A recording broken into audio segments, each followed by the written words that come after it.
Round of applause, ladies and gentlemen, to Michael Woman, the band. Round of applause to them, ladies and gentlemen. Come on. It's a great evening. We are here to celebrate the Employers of the Year. My name is Andrew Chamagiro, and I'm doing this honorable work today with Debbie. Good to see you, Debbie. Good to see you, Andrew. You look awesome. You look amazing and you look so young. I am young. Round of applause to her. It's been years since we met like this. COVID made quite a lot of things change. But today we are back and we're having a conversation. I see all the HR directors, head of all the leaders are here in HR practice. We really want to welcome you again. Debbie, I don't know what it is like for you as a human resource practitioner to have all these delegates. And it's definitely awesome to have people here celebrate those who are doing the best practice. Me as an HR practitioner, it gives me joy because all we want is to see our people doing well, happy, having the best so that they can perform. Okay. And clap for yourselves. Everyone here, you're doing very well. But they are not only HR managers, CEOs in the room, managing directors who give us the support. The only person missing here is the Minister of Constitutional Affairs and Justice. Let's clap for him, comrades. He's making his way in the room just a bit. He needs to make his way in the room anytime now. Honorable Norbert Mao, we want to congratulate you as the Federation of Uganda Employers. That is government employing him now. We really want to congratulate him. Ladies and gentlemen, without any further ado, I just want you to turn to your neighbor. Just turn to your neighbor and welcome them to this event. Turn to your neighbor. Get off phones. Comrades, get off phones and welcome your neighbor. I think, Andrew, we can do it in a better way. How about we stand up and welcome each other? Yeah, let's stand up. Let's stand up. How about we stand up? Let's stand up and welcome each and everyone. You know, post-COVID, we need to do things in a cool way, not the old way. Just get off your table, go to the table next to you, welcome them. Come on, people, let's do that. Get off your table, go to the other table. These are HR practices of team. Oh, Andrew, you need to mind the dress code of today has the shoes attached to someone and say the shoes, the shoes. Okay. That is the power. So let's do it in style. Keep standing. You're going to stretch your hand to the person on your which side, Andrew? Okay. I am on your left side. Okay. So you raise your right side, right? Can we all do that? Raise your hand to Just the person. Raise whatever hand you're raising. Stretch to the person on your left. So the person on the left should stretch the right hand. People are not stretching. Let's do it this way. So this is how we stretch, and we just do tap. Just tap it again. Just tap. We don't see energy in the room. That's not how they tap. Tap and say kulika COVID. That is the energy, ladies and gentlemen. You can take your seats. Take your seats. We want to welcome you to this great occasion. It's an honor for me and Debbie to officiate this occasion. But first of all, we couldn't have done this without the great work of the ministries, government departments, not only that, the CEOs and the VIPs in the room. Allow me to recognize the sponsors to this occasion. We have the Nation Media Group, and this covers NTV, where I serve diligently. We have KFM. We have the Daily Monitor with Truth Every Day. We have Spark TV. We have Inyanda. We have Dembe FM as well. Not forgetting MultiChoice Uganda. Those are our sponsors. Let's put our hands together for these awesome people, the awesome groups that have made today happen for us. And we also have these partners in the room. We have ILO, we have Danish Family Planning Association. Can we clap for them, kind people? We have Makerere University, we have New Depot, and we have Global Consulting Services. Let's clap for them in a stylish way. Thank you very much. Ladies and gentlemen, that said, where you're seated, we want to appreciate you. Those who are streaming this live, we'll make sure the hashtag is Employer of the Year Awards on Twitter, on the other digital platforms. Without any further ado, allow me to welcome the Executive Director of the Federation of Uganda Employers, the voice of the employers, Mr. Douglas Opio. Let's give him a round of applause as He comes to give us the officiating remarks as we start today. But Mr. Pio, you're most welcome. This is one of those gentlemen I know. See how he gracefully walks. You are welcome. You're welcome, sir. Thank you so much.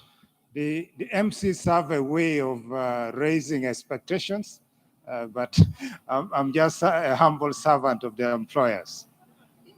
So very delighted to have all of you this evening. We have our chief guest, the Honorable Minister of Gender, Labor and Social Development. She's already within the vicinity. So anytime soon, she will be joining us. But with me here, just happy to recognize my chairman, Engineer Dr. Silva Mugisha. Of course, when you see all this glamour, is a product of his able leadership. So I'm very grateful to him. And also thank you so much for honoring our invitation. We have a table to my right, our invited guest, but in particular, I want to recognize our colleague from the Association of Tanzania Employers. She's Joyce. Association of Tanzania Employers is the FUE of Tanzania. So very welcome to Uganda for this occasion. We have our guest from the ILO, Stephen, also representing the regional director of the ILO, who is based in Dar es Salaam. So Stephen, you're very welcome, together with Grace. And of course, Mr. Apollo Nzoma, my colleague, but also brother from the ministry responsible for labor. At this stage, I want to stop at that in terms of protocol, but I recognize all of you and MCs before me have done an excellent job. Now, it's a great delight to see all of you, especially this particular day. You know, when you organize an event when fuel prices are high, people who show up are really your friends. Yeah, so for me, that's the first, that all of you are indeed the friends of the Federation of Uganda Employers, taking that commitment, even when times are hard, to buy the tables, to support us in this process, but more so also to try and see how together we can thrive during a very challenging time. You know, the past 2 years, we have had COVID-19. But right after COVID-19, when we should be, celebrating that COVID-19 is behind us, we have gotten into a situation where inflation is a new global challenge. So in that regard, it's quite timely that this Employer of the Year award is being conducted. It's being conducted at a time when we are struggling with business continuity. We are struggling with the retention of staff. You have heard about the term, the Great Resignation. A number of people are leaving their jobs to just do something else. This was never the case. I know it's coming also for us here. In the Western world, they are also suffering similar challenges. Not long ago, I was in Norway. Their sector for tourism and hospitality is struggling to get staff. In Uganda, we are struggling to get business, but there they are struggling to get staff. Why?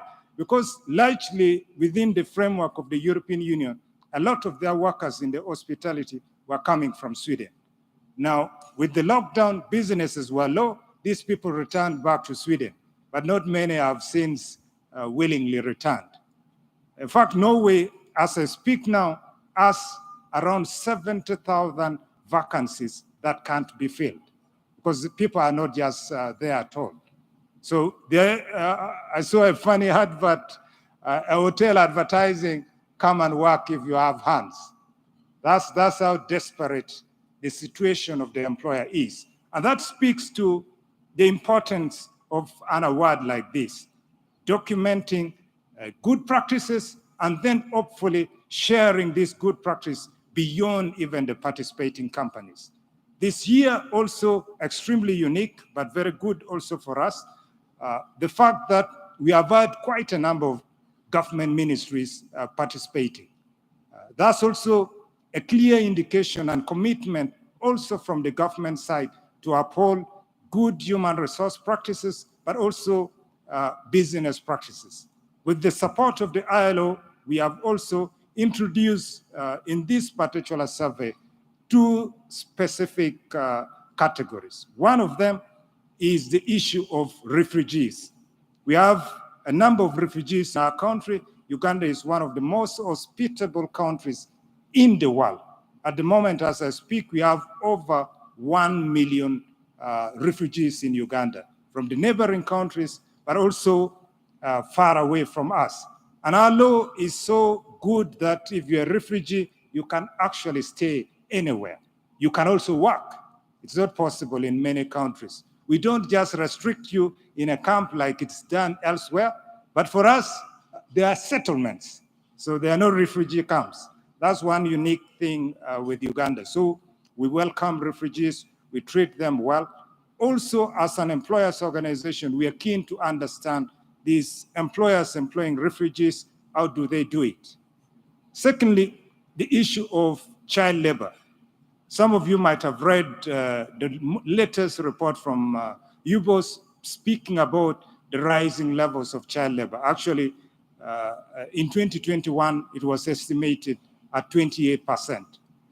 So this is a challenge that employers need to embrace and then support the government in this fight of having every child at school. So basically, the elimination of child labor. So those 2 are special categories that we have introduced for this particular survey, and then retaining what we have always done in the past as well. So this survey, hopefully, will get to learn a lot and have an opportunity to uphold businesses. We need good practices now more than ever before, because it's a question of survival. It's a question of thriving under very difficult circumstances. I'll pause my speech a bit just to take the opportunity to welcome Dr. Movawala, who is actually our keynote speaker. Sir, you're very welcome. He's also my mentor, by the way, so privileged to have him this day with us. As I draw to a close, I just want to say once again, thank you for not letting anything stand between you and us, not even the fuel prices. So very welcome again, and I hope you will have a very nice evening and hopefully make new friends.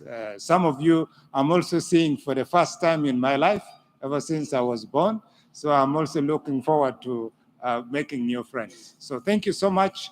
Now, just to give it a pause at this, and then, of course, times are hard. I can take over the work of the MCs. Thank you so much. Round of applause to the ED. In a special way, ladies and gentlemen, I'm going to request that can we all clap for the ED of the National Planning Authority, Dr. Movawala. Thank you so much for the insights you give the country, sir. We read, we follow, and we love your candid conversation. Whenever he's talking, I'm like, are they listening? Who to listen, not you. Do you listen? I listen. You do. My job is to listen and make sense of what he says for the Wananchi. But thank you so much, sir. Ladies and gentlemen, we want to recognize you, the different participants we're having here, our members. We have our health partners, DFPA. We have MultiChoice Uganda. We have the International Labour Organization. Let's clap for the International Labour Organization. And I'll tell you why. The International Labour Organization was at the core of having the young employers category. Let's clap for that. Because it speaks to innovation, it speaks to the changing dynamics in the employment space. And it also speaks to resilience. Remember when COVID hit so hard, these young employers pressed so hard to keep moving. And we shall see them by the end of the day. Who takes that award? The Young Employers Award. It's a tight one though. It is. And we have Makerere University. Thanks so much for coming. Let's clap for Makerere University. We have Centenary Bank. Our bank. Centenary Bank, hey! Well done. Yes, our bank. Thank you for coming. And we have another bank here, Uganda Development Bank Limited. And we see you in the room. You're most welcome. Now, those ones are very sensitive. According to the NDP3, they have the money to inject in the businesses that are being resilient on ground. Tikwe. So we want to welcome you in a special way. The employers are here. If you're an SME today, that table should be the table of interest. Ladies and gentlemen, in a special way, let me request that we all stand up as we welcome our chief guest who has arrived. Let's all stand up as we welcome the Minister of Labor, Gender and Social Development, Honorable Betty Among. Most welcome, ma'am. Talk about ma'am. the dress code of the day. She has nailed it to the point. Telling You you. are most welcome, our guest of honor of the day. Telling you. Thank you so much for coming. It is indeed an honor to have you here. Debbie, we still have other participants who have Yes, joined we us still today? have people in the room. We have the refugees employers. Please clap for these people. We're looking out for new initiatives that have come into space. We have FUE staff, our hosts. Where are you? We need to recognize you. Well You done. are most welcome. We have Umeme. I hope we'll do well with Umeme tonight. Where are you seated, Umeme? Umeme. Can we see that? Oh, yes, they are here. Make sure we keep with the lights. Umeme. Oh, yes. We have Kachira Sugar, our own. Boo Boo. You're most welcome, Boo Boo, in the house. Pick Fair Industries, where are you? Oh, yes. We have Well done. Nudipu. Where are we seated? Nodipu. Nudipu. Oh, yes, they are right there. Please clap for the people that have come. Don't feel too bad. Appreciate everyone in the room. Yeah. We have Light of the World. Amazing. This is an amazing one. Oh, yes, right there. We have Yunra. Yunra, where are you? I need to talk to someone in Yunra. Okay, my place. I'll Debbie. tell you later. Debbie. Oh, yeah. The table of Yunla has 3 people. It has only one. How many? 3 people. That is the power they have on the roads of this country. They have power. They are connecting us. We appreciate you. Especially, we want to appreciate you for the road that connects Chira to Matuga. That extension is helping some of us. It is awesome. It is awesome. Andrew, we also have Plascon in the room. Plascon, where you Plascon? seated? Oh, yes, there are also 3. Powerful. We also have committee members. Committee members of FUE, where are you? Thank you very much for putting this together. And selfishly, we have Coca-Cola in the house. Coca-Cola. Someone clap for Coca-Cola there in the house. We are going to the World Cup. In a special way, allow me to recognize the Uganda Printing and Publishing Corporation. Uganda Printing. Comrades, let's clap for them. And I'll tell you what. Just this year, we launched a factory where we are going to print all official documents from Uganda. Wow. That goes with the national ID, the passports, the birth certificates, the death certificates, the marriage certificates. They are all going to be printed by them. Not only that, I'm looking at the leakages of jobs you're creating for my generation, the youth, and the resiliency of, domestic resiliency as a country. So well done. Thanks for coming. In a special way, allow me to recognize the Presidential Initiative on Banana Industrial Development. Guys, that is the Presidential Initiative. We need to clap for them. The President is in a good mood these days. Could give us a ministry. Well done. We want to appreciate you with other initiatives that are expediting the conversation with regards to agriculture. Ladies and gentlemen, that said, allow me to welcome in a special way one of our great speakers today, and I'm going to request all of us to clap as and when he's actually coming through. I will call him Owechitiwa, as well as the ED, Dr. Joseph Muvawala, to give us a keynote address about what we call the future of work. Dr. Joseph Muvawala. Let's clap for him. Doctor. You're welcome, Doctor. This is the point when you listen. You might reach home and they say, what did they say? And you will say, they said a lot. Just pick a few. What is he going to talk about? Or allow me, as he's about to start, to recognize the President of Human Resource Managers Association of Uganda, Ronald Bosa. Most welcome.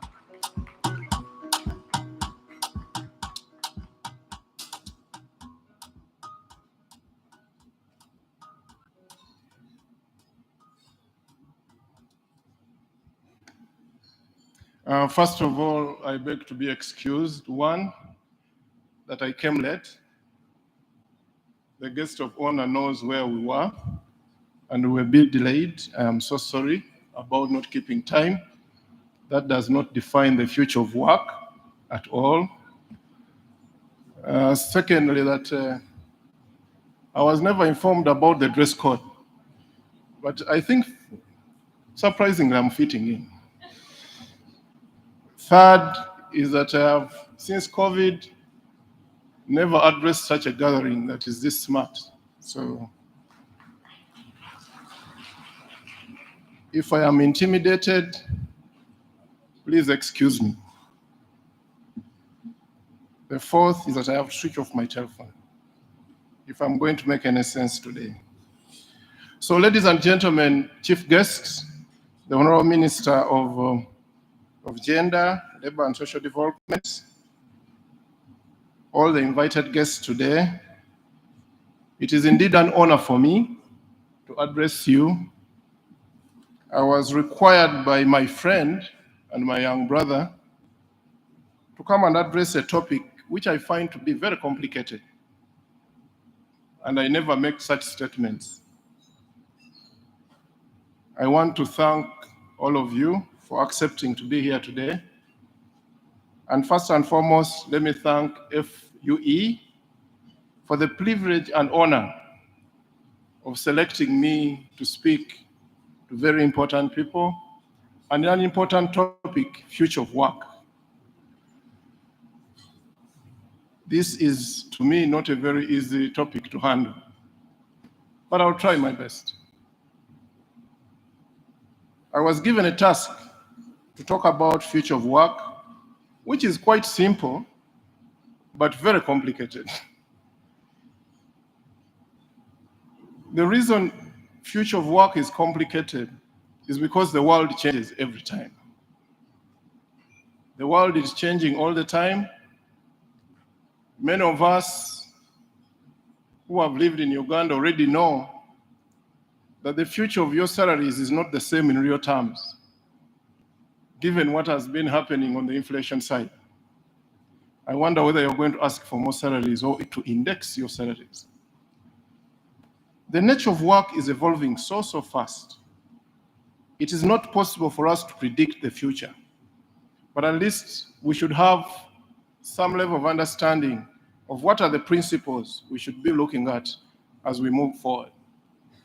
The question that we need to ask ourselves, what are the changes in the labor that we are faced with? Ladies and gentlemen, when I was growing up, using a computer was nothing. And my first time to touch a computer was when I left Makerere University. Very interesting. Times have changed. Technology is moving too fast. Weather is moving in a direction that we don't understand. Geopolitical changes are happening that we cannot control. Many years ago, it was projected that robots will replace us. And it is very clear that we can now see that technology is beginning to replace us. But it's also interesting to note that while we feared that technology will take jobs, we still have jobs to do. So what is our future? Let me also make this point, that while we go to school and come out of school, particularly in Uganda, our productivity on the African continent is one of the least. We are almost half of the African sub-Saharan average, and that is also worrying. We are seeing employees and employers not understanding each other and moving towards minimum wages. I am not one of the supporters of minimum wages. So trust me, you can agree with me or not, I think Uganda is not yet ready for a minimum wage. but we will discuss that another time. Precisely because your productivity is still low. And many of us who know that wage is a function of the marginal product of your labor. So if you're not going to increase your productivity, why should you ask for more wages? So the future of work in Uganda has to be that we have to work on the marginal products. What we produce in excess when we change technology, when we change education for our people.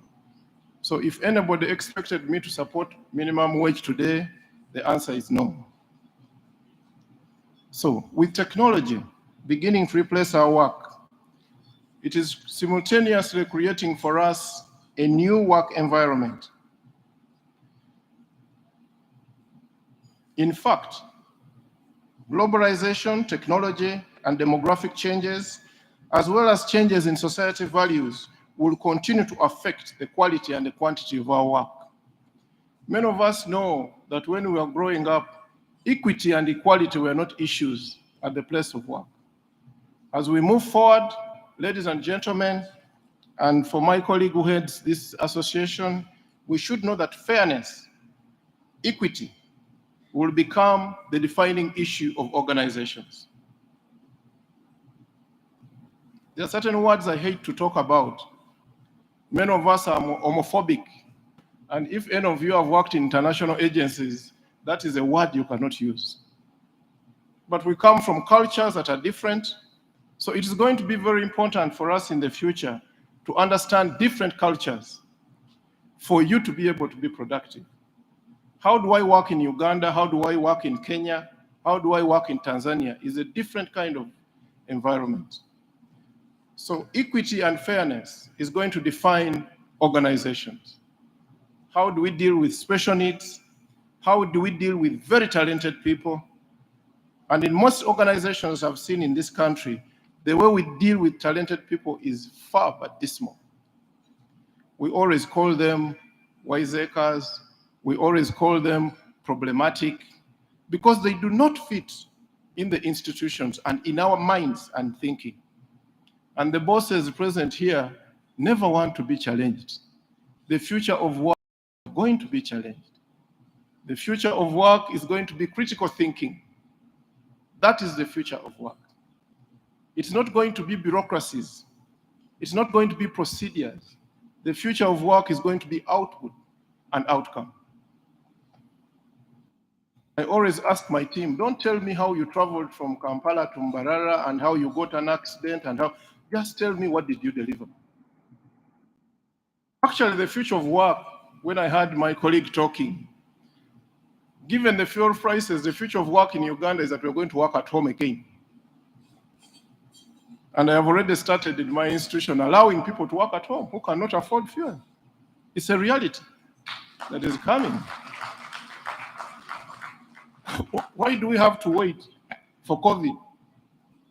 And COVID changes, some of them that have happened will not go back. Flexible time is going to become very important in the future of work. How flexible are our working methods? The time of supervisors thinking that you will walk around to see what is happening in the institution are gone. It is going to be that we agree a target and I deliver that target. And when I give you that target, please back off my back and leave me do my other work. So the bad news to many executives here is that shouting for people is gone. Human rights have taken over. Human rights are taking over. You can't shout for people. I see it often in many organizations where people shout. When you have power, why do you shout? You have authority, why do you have to shout? You know, when you have authority, even if I talk at very low levels, the authority will go. So what is changing? In Uganda, for example, Employers Association, I am seeing crammers more than critical thinkers coming into the world of work. People who cram, who cannot solve a problem, who cannot innovation. People who don't keep time, just like I didn't keep time today. It is so disgusting. when I work with people who don't keep time. It is a show of disrespect. And for some of us who have worked in international agencies, this is it. Networking, future of work. In many of these agencies, you get promoted for networking, not for your brains, for God's sake. You must learn how to take tea in the evening. Some of you think Ugandans, and I'll give you my story when I joined an international agency. I thought I was one of the brightest. I locked myself in the room and started doing all the work. And my bosses were French. At the end of 6 months, my boss told me, your probation is not over. I said, Jesus, for the first time. I can tell you I knocked over 10 times to my home. But I quickly learned that it was about networking. If you have a French who is your boss, you must be able to come in the morning and say, bonjour, monsieur. How is the family? You have to relate. Things are changing. Stress is taking over, ladies and gentlemen. How do we relieve stress at work? The economy is hitting us. Families are becoming very complicated. Every time I see stuff coming at work, and sometimes myself, when I've been messed up at night, you come and the way you are dressed, it shows that you were not okay. I call it impane gender. Someone jumps at a dress and puts it on and coming in office and say, what happened? So stress is taking over. How do we handle stress? Because the world is becoming more and more stressful. Unfortunately, these days, I think 80% of us are mad in a way. But we simply don't know that we are mad. A lot of factors are taking over us, and it is becoming critical that in the future of work, one thing must be important. One, communication. You know, there is a difference between coming here and speaking and communicating. Persuasive communication. How do you persuasively pass on your issues? And you know that's the work of people like us, planners, policymakers, marketeers, and in everything. If you cannot communicate what you do, it's not going to be meaningful for you in this world going forward. So the time of taking us in schools and teaching us English, without taking us to a room and some of us listening to our voices. How many of you have listened to their voices? By show of hands. How many of you have taken time to speak and you record yourself and see whether you make sense to people? That is the future of work.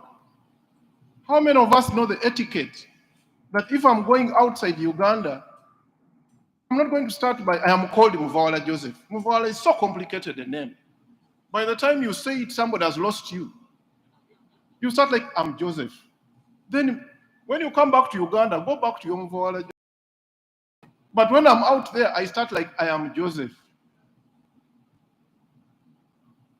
That's the future of work. It's not very complicated, very simple. It's going to be common sense. How do you survive in this very complex environment? Nobody is going to teach you what is going to happen tomorrow. When you go to Cote d'Ivoire and all other countries, you're finding places where people are moving nude. That is the future. How are you going to fit in? So that is going to be critical for us. And when I saw this topic, I was like, it's going to sound very boring for me because I'm used to discussing economic affairs, not work issues. But work is economy itself. The attitude that we have to work for this country and for the future of this country is going to matter. Just today, I've been with the Honorable Minister, struggling over people who are going outside this country. It tells us something that when we were educating our kids in this education system, there's something that went wrong. We were taught how to do all this physics and how to do all this mathematics and how to write all this economics. We were never told how to survive. And I see it every day when I'm interviewing people, that these are the sharpest guys, but I always wonder, why is it that these very sharp guys with triple A's, which we never used to have during our time, with the CGPA 5, why is it that when they start to speak, there is nothing technical in what they say?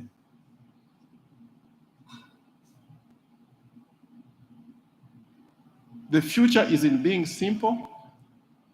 The future is in being conceptual. The future is in being prepared to learn more and more. Even as I speak today, I am learning. So, how are we prepared for continuous learning? Are we going to continue benchmarking on the planes, the way we benchmark? Or are we going to benchmark using information? In these tough times, it's not going to be possible for you to benchmark in England to understand how they make a road. You're going to do it on your desk because all this information exists. The future of the world is big data.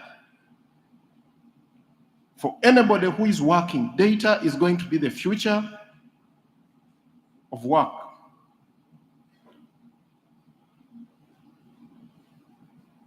The future of work is not going to be processes.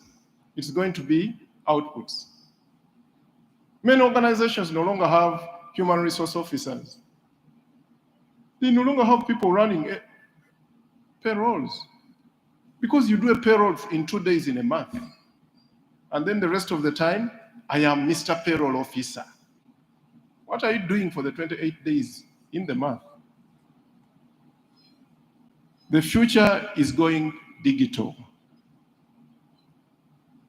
And I hope that we are all prepared for this future, but it's not a more complicated future than the one we used to face. I see it these days that kids cannot even multiply. They're using computers all the time on their telephones. I even see that it's very difficult to sustain a discussion if you are in a boardroom, because guys are all the time I'm seeing this. Every time you bore them for a second, you see the hands beginning to move. They are telling you you are boring us. And as I'm making this speech, I'm watching to see whether the hands have started moving. I don't think I've said anything treatable now. So the future of work is going to be entrepreneurship. How entrepreneurial are we? How many of us were taught English?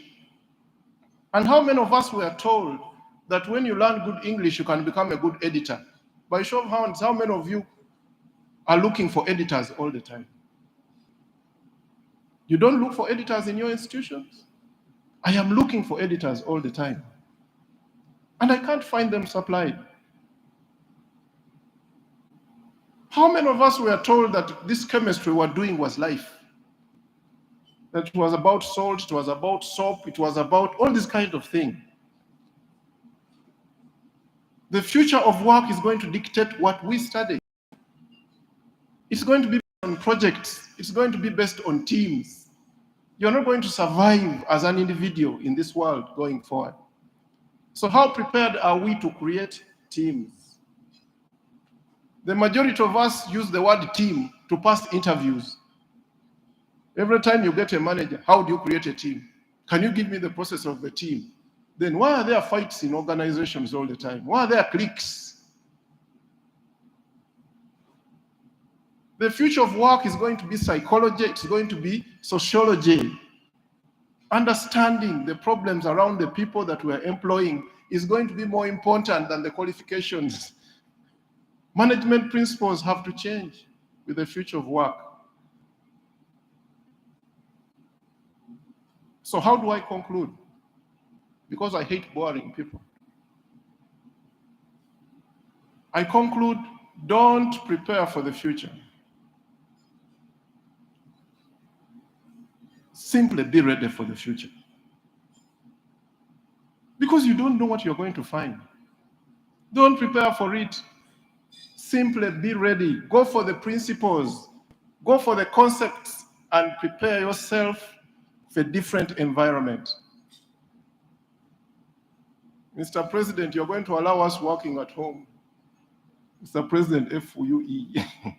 The most important thing has to be if I am delivering your work.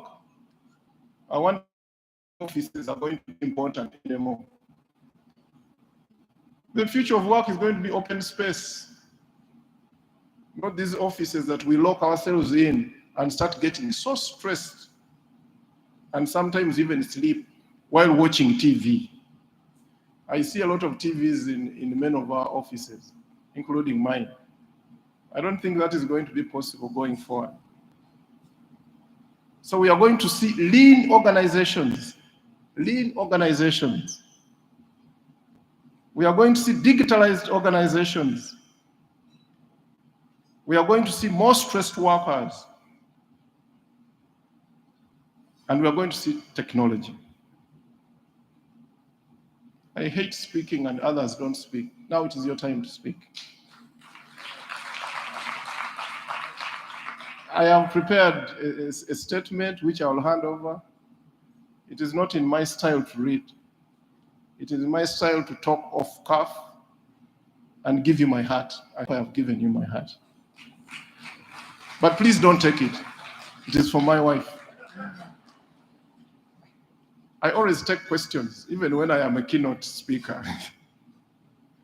Keynote speakers fear questions, but if you have a burning one, or you totally disagree with me, you're always welcome. If you didn't prepare yourself to speak, I'll hand over. So thank you very much for allowing me to be here. I wonder whether I'm a member of FUE. I think I should be. And we wish you all the best. We hope we'll be back again next year. I am sure I'll have more gray hair. Probably I will not be in government anymore. May God bless you. Nimekuchagua wewe, nikupende. Mama, sitaki mwingine, aushi usiniache, usinitende. Where I grew up from, you would stand and give a standing ovation to such kind words to us. A standing ovation, you stand up until the guest speaker sits, then you can sit. Please take your seats. Thank you very much. Professor, those were very kind words. I don't know how many of us relate, but I can relate. He has said the future of work, don't plan for it. I think just be it. There's a lot he has mentioned that I already see in the workplace. We are a bit rigid to move, but the future of work is here. It is today. How do you manage that stress? How do you work from home and deliver? We thought after COVID we have to come back. He has said, no, we need to allow free space. While you were speaking, Professor, we were on our phones somehow, but we were not bored. We were taking notes. We were taking very serious notes. And trust me, there's going to be a change. From here, FUE puts us together. Let's not leave it here. Let's go with it. And I want to challenge the HR managers in the room, the HR directors. If you didn't come with your CEO, with the MD, then who is your sponsor? I want to recognize UNOC. They came with their CEO. Please stand up. Proskovia Nabanja. That's the lady behind the oil. You're welcome. So she's seated right with her HR director. Imagine how they are going to say, oh, so we are still behind? She is the sponsor. Let's learn to bring our HR directors in the room. Sorry, the CEOs and the MDs. They're our sponsors. They are the ones that are going to run the culture that we want to run for the future of our work. So people are asking, do we have dinner tonight? Everything is there. We have a band. People want to dance. But before we go there, we need to know the story of why we are here. Why are we here? FUE Awards. We want to listen to the story. How did it start? What did you find? What should we improve? What is so glaring? What is so shining? And I'm going to invite none other than another professor in the room, Julius Chikoma, to come and give us that story. Professor, you're most welcome.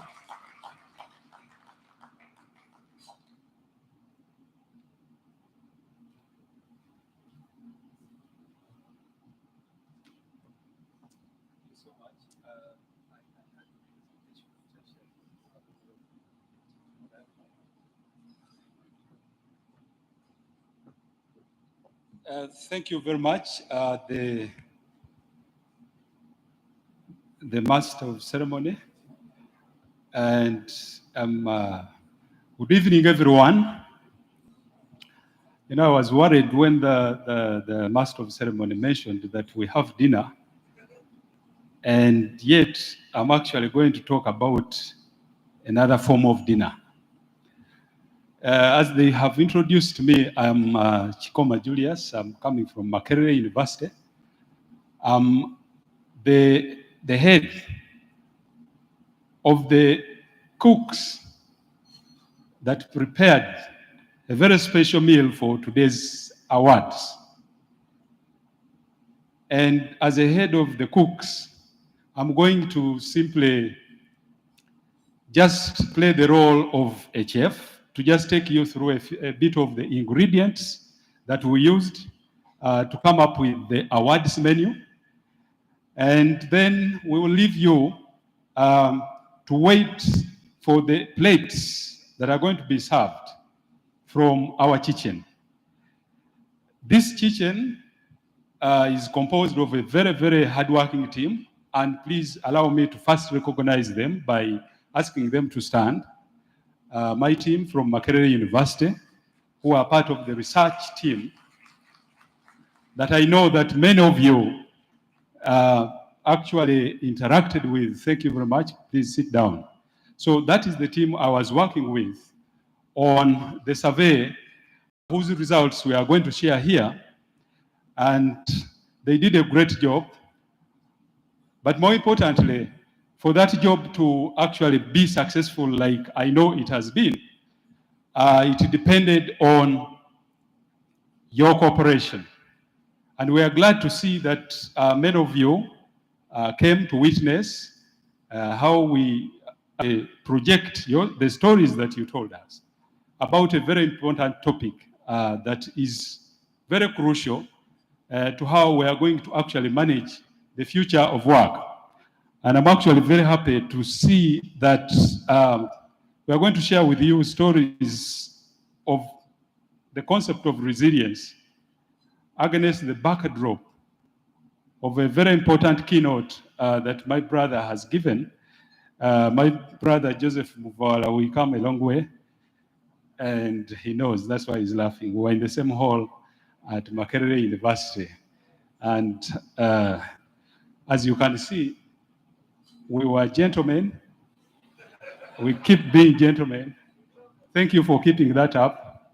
I thought by going to some of these places you have gone to, you would have lost the culture. But thank you very much for keeping up that culture. So about the survey, I'll try and do a quick highlight because the menu itself will tell the bigger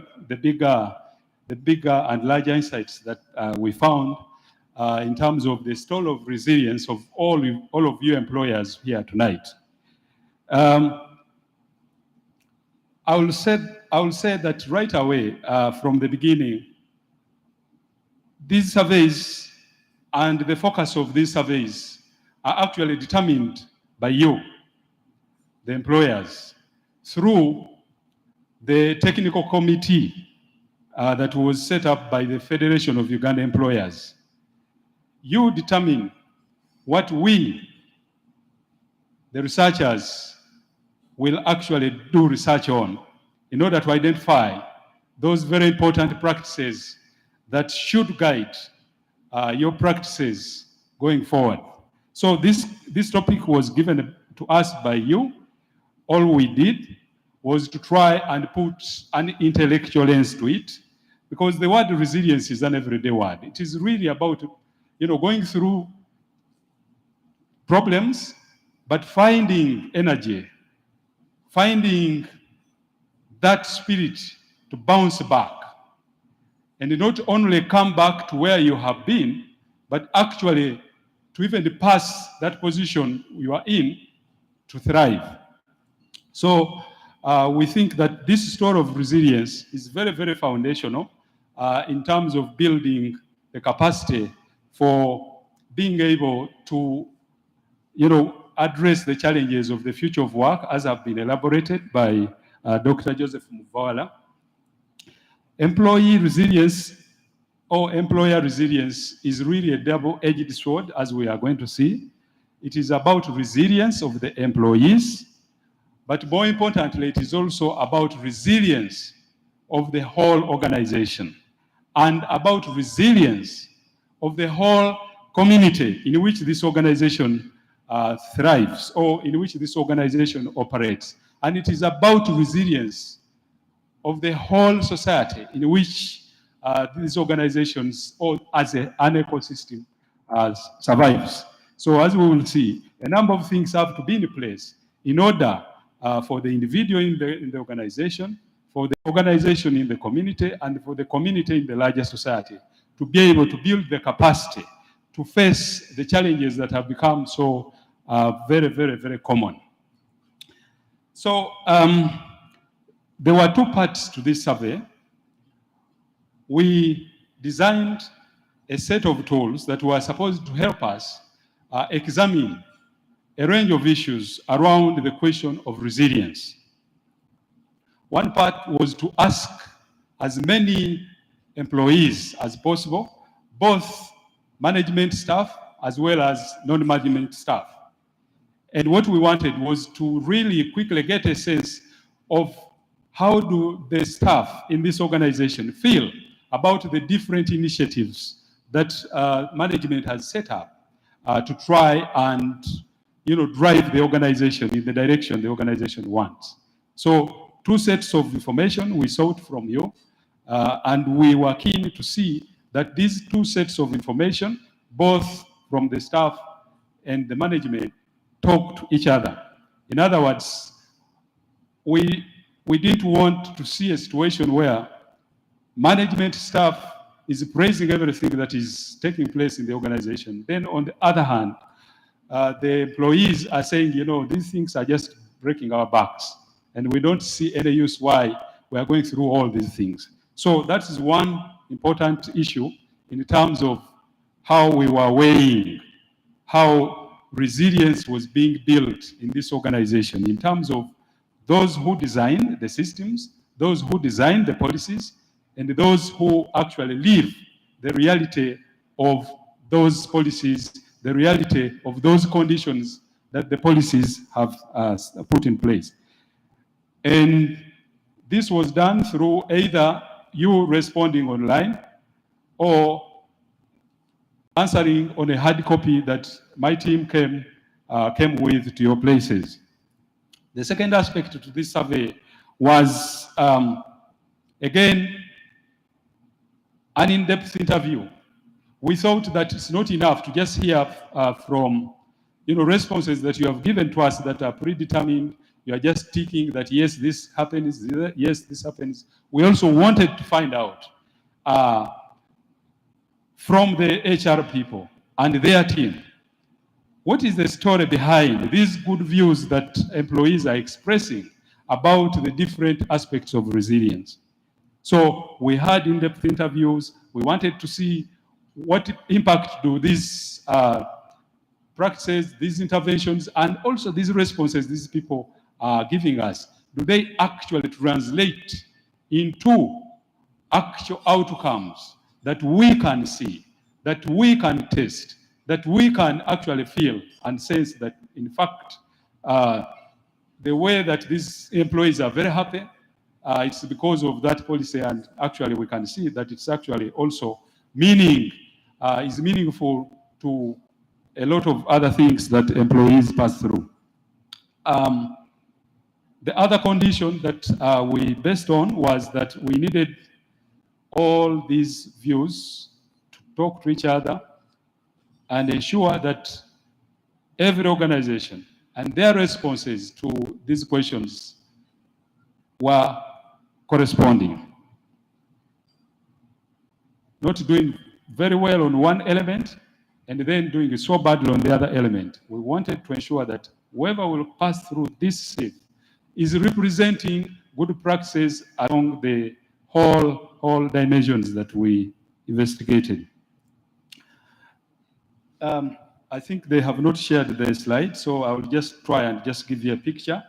We went to 127 companies that participated. And I must tell you that that has been historical in the history of the Employee of the Year Awards. This has never happened. We have always been having just about half that figure, and that we had double the figure. That speaks to the interest that employers are now putting in this exercise. And I should assure you that we as a research team have also tried to analyze the trends in terms of participation, in terms of interest in these surveys, and the meaning that they have for those who have participated over the years. And we've realized that those who have consistently participated have also made the difference in how they are performing in their sectors, and also how they are performing in terms of being emulated, having practices that others are actually emulating. So to just reassure the Federation of Uganda, this exercise is actually very, very important, and it is being appreciated over the time, and it is also impacting real lives, as you will understand from this, the stories that we are going to share with you.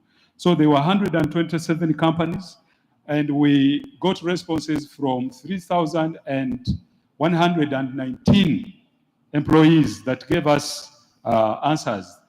3,119 people that we interacted with through our survey. That is again also very historical, both in terms of the participation in the FUE exercise, but also for us as researchers at Makerere University.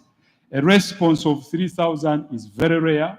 It means that you have actually really mined a lot of data. And as we have said, data is very, very important, and we hope that we can use this data to actually come up with very meaningful practices. We can come up with resolutions from this data that can inform practice and improve what we are doing for the benefit of those who are doing this work in the organizations, but also overall for the good of the society where these practices actually have to have impact. And in terms of gender dimension, we had out of the 3,119 participants, 58% were males, and 42 were females. So we had more males participating in this particular survey.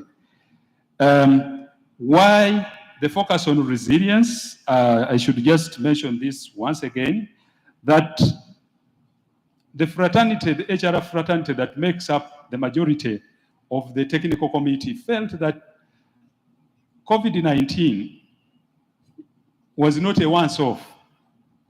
Actually, COVID-19 was simply an indicator that we must actually take building resilience for uncertainties very seriously. And before we really embarked on this survey, we actually found that that is true. Another form of disruption is already with us, you know. All of us are talking about fuel prices because there was in Eastern Europe. And it does not mean that if that war ends, there will be no other disruption. So what this idea of focusing on resilience really means is that we should be able to build capacity for becoming ready to go with the times, to solve problems, however much they are very unfamiliar. And thriving in the coming months and years ahead, of course, it means that companies must take note of a number of issues that we are going to highlight here in this survey. And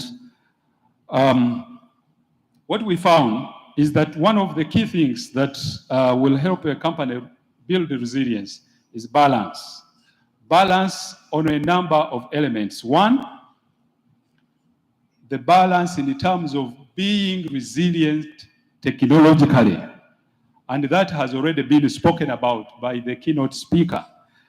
Technology is here with us. It is not a thing of fashion. It is not a thing of just using for purposes of easing communication. it is supposed to be a tool that enhances your work. It is supposed to be a tool that employers must actually exploit. But what we found is that on the element of technological resilience, there is a lot of work that needs to be done. Because most of the organizations we asked and most of the responses we got, technology has not been exploited sufficiently. And a simple way to understand that is most of us here, if we just made a simple check, most of us actually are holding smartphones with a range of capabilities. But I'll not be surprised if I took a random check on what do we use these phones for? And we find that most of us, all that it does for us is simply to really communicate. And yet, every time, all the time, the manufacturers are thinking hard to see how much can these tools become the basis of the person going through all the needs of life, whether at work, whether in the home, whether on the road, everywhere. But all that we do is simply using it for just the very obvious capability, and leaving almost 99% of the capabilities that are built in these technologies just there, unutilized. So, one of the messages that we are going to leave with you here is that we need to exploit technology, and adopting digital forms of application of technology is the way to go, as has already been mentioned. Another balance that we found that was weak in building resilience is the question of building sustainable systems. Sustainable systems that are not once-off. We know that COVID was disruptive. It came, no one was prepared. But here's the thing. What we found, the best performing companies that we shall share stories here with you, we found that most of those that did very well on the component of resilience, they took time to really plan, not just react to the disruption, but sit down, look through the risks, look through what is it that you have, what is it that you lack, what is it that these risks represent in the short term, in the mid-term, and in the long term. And those companies that did that found themselves able to go through the tides of COVID. Remember, COVID was not actually a straight line disruption. It kept on going high and low, kept on going high and low. And so, with building a balanced approach to building your resilience, look at how technologically you are prepared, look at how institutionally, systematically, your systems, the policies, the policies, the rules, the regulations, all the things, the human resource issues that you are assembling, how are they talking to the different aspects of building resilience? So we found that that lack of balance made many of the companies not able to actually consistently thrive, even when there were opportunities to exploit what COVID had brought. And how many of those that have made a difference thrived was to look at COVID as an opportunity. But if we look at the stories, very few of them looked at COVID as an opportunity. They looked at COVID as a short-term problem that we need to just ensure that we survive. And once we cross the COVID storm, we go back to our normal routines. And what we have seen is that the normal routines will not come back. So balance is very important. We also found that employers that build resilience in their operations, they capitalize on the best practices in talent management.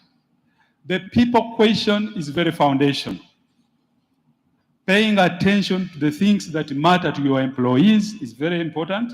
And the things that matter in the data sets that we had, are to do with the health and well-being of employees.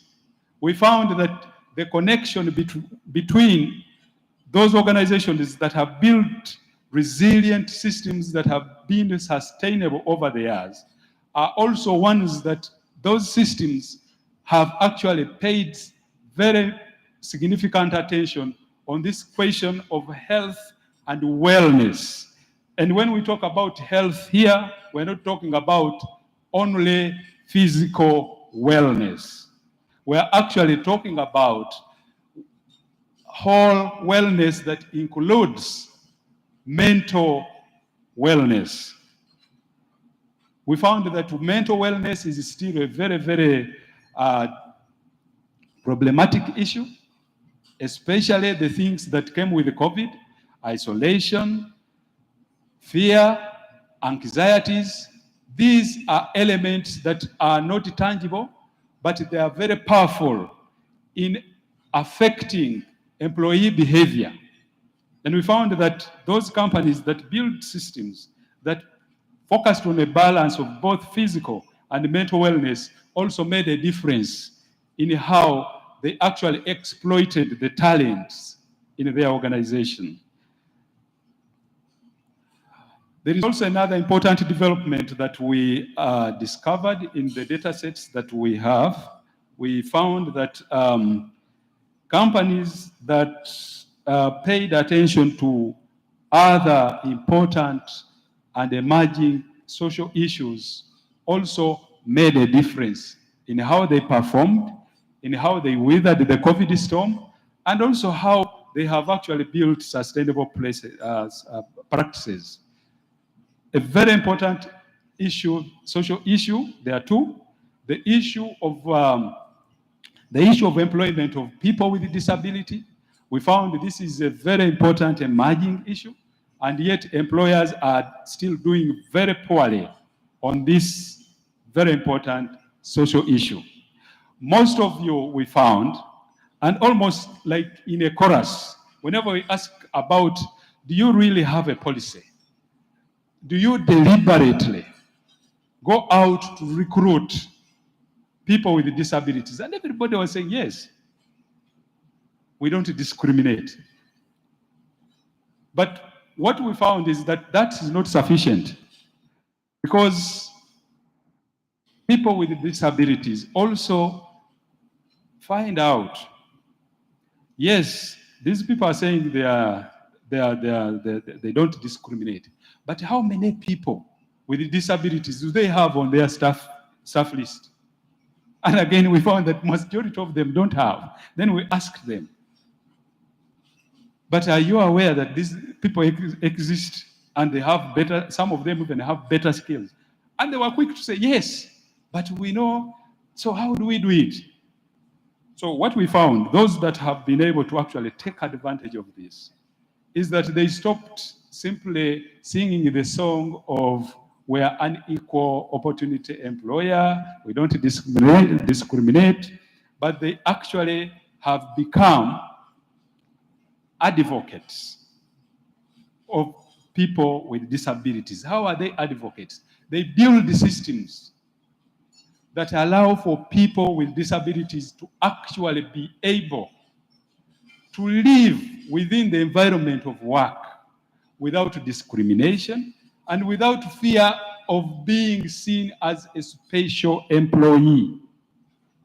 And that means that you have to prepare all the systems and revise them, including the recruitment itself, because you can't recruit people with disabilities when you don't have the resources that are needed. Someone cannot see, someone cannot speak, and yet you are saying that you are recruiting, but you don't have a translator, you don't have these people who can actually communicate with those people. You've not put in place systems that will make these people feel that they are actually wanted in the organization.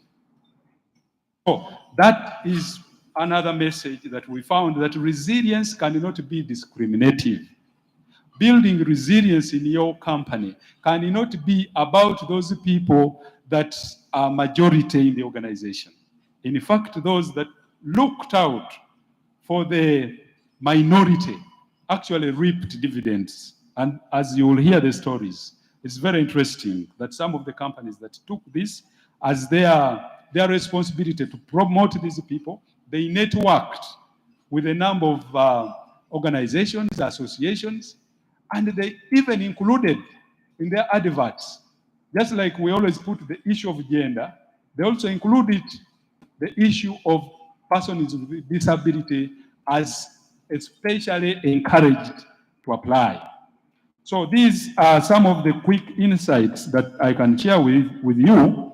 But the issue of people with disability is a missed opportunity, because we found that those who embrace them have actually benefited from them. The other issue is a gender issue, where the focus on reproductive health and gender equity is also another differentiator, where we found that when organizations put in place policies that look out for talent along gender dimensions, have also actually made a difference. We have found a lot of CEOs that are women actually beating the men in the way the organizations are performing, not only in the soft areas of performance, because there is also this question that human resource related or the people related functions are the ones that are gendered, are the ones that are staffed with the female gender more. But we have seen that actually we have female headed organizations that are actually characteristically with the positions that normally are stereotyped as male. And then those heads of those institutions are demonstrating and showing how these organizations are making a difference. And society is benefiting. And we shall hear the stories ahead. So those are some of the quick insights I can share with you. Now, maybe I can, in the interest of time, I should go to just a quick, one or two quick lessons that we have picked and we can share with you, both for us as the team that is doing research, for the purpose of employer of the year, but also for purposes of analyzing these things, putting some significant study into what studies like this mean for the employment world, but also for society as a whole. So these are some of the issues that I think are important. We found that the results indicate that participating organizations are increasingly recognizing the importance of staff engagement and well-being. I've already mentioned that. So the well-being of your employees should always come first. Does not matter if it looks like it's costly, but actually the cost is actually recovered in a vibrant and healthy workplace. Organizations are also increasingly competing on the quality of customer experience. The way that you provide services is becoming a key differentiator, and yet we are finding that we are not using a lot of resilience resources, resilience tools that we've mentioned, including tools like technology, to really focus on this question of customer experience. All we are seeing is that all people are more concerned about the end point of the customer experience. So where customers are satisfied, so most of you, the focus is on customer satisfaction. But I can tell you that by the time you learn about the customer's satisfaction, it's too late. It's too late. Why not track so that you can actually capture the issues as they happen? And technology, there's a lot of advance in technology that can enable this. So we found that this is something that now those HRs that are ahead of others are enabling other organizations to actually track the experience and address any dissatisfaction along the way. So finally, we ask some of these questions. What what happens when an organization loses the branding status of the best employer of the year?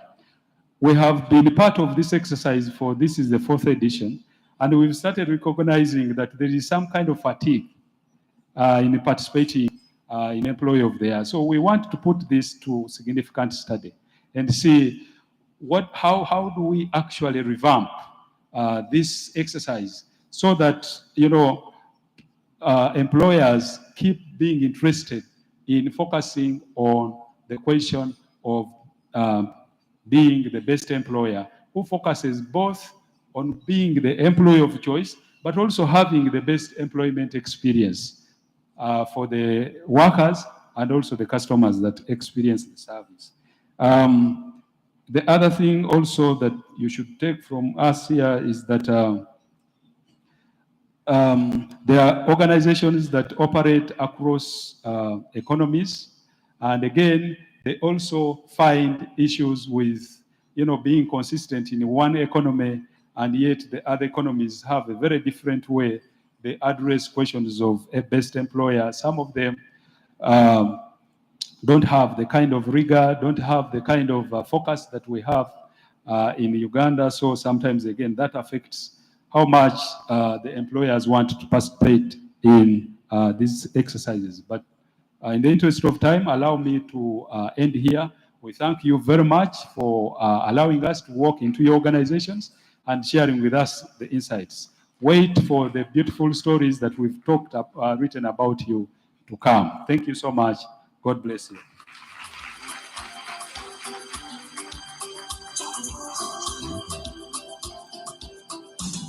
Ladies and gentlemen, a round of applause again for Professor. Professor was giving data. You people, you were on your phones. You were tweeting data. Well done. Prof will need that data for purposes of understanding this and more. We had 127 companies that participated, and 3,119 employees participated in this. I want to thank all those that allowed their employees to be part of this kind of survey. And our health partners are here with us. Global Fund, let's clap for Global Fund, they're here. UNAIDS, PEPFAR, UNDP, we are ready for Egypt this year.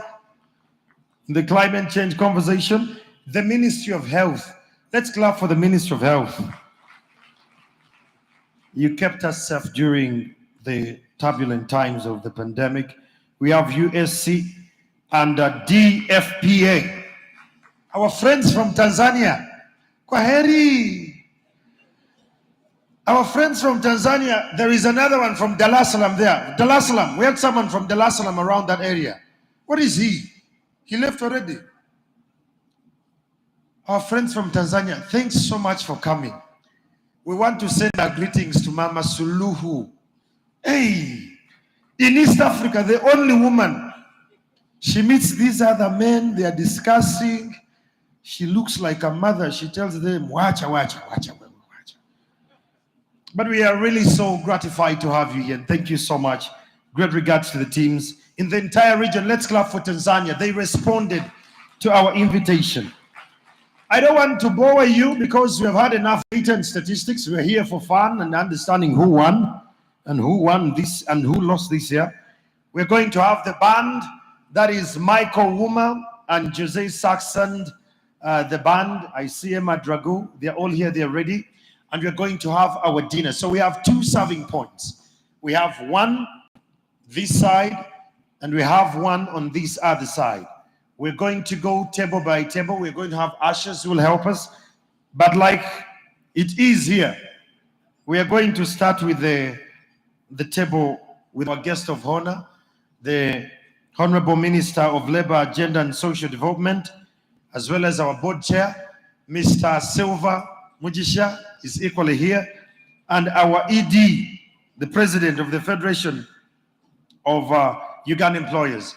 Then the rest of us, we shall join the serving points as and when we can. Please note, we are all here, we are employers, and we are having fun. I can't assure you that your phone will be safe when you leave it at the table. I'm a typical Ugandan, and we have a new Minister of Constitutional Affairs. They are changing laws of justice in this country. So I request, as you go to have your meal, kindly carry your phone. Amen. When the children of God came to convene, great leaders of this country. So let's have Michael Wuma and Jose Sachs and the band, and we shall have our dinner. And thereafter, we'll go into the first 6 categories, and we see who wins and who loses tonight. But you're not losing, actually, because others who have participated will be reviewed in what we call the Employers Magazine. And there is a documentary we are compiling of all those participants in the different categories. So today, we're just waiting. Let's hear the band, and let's get started with the dinner. Thank you.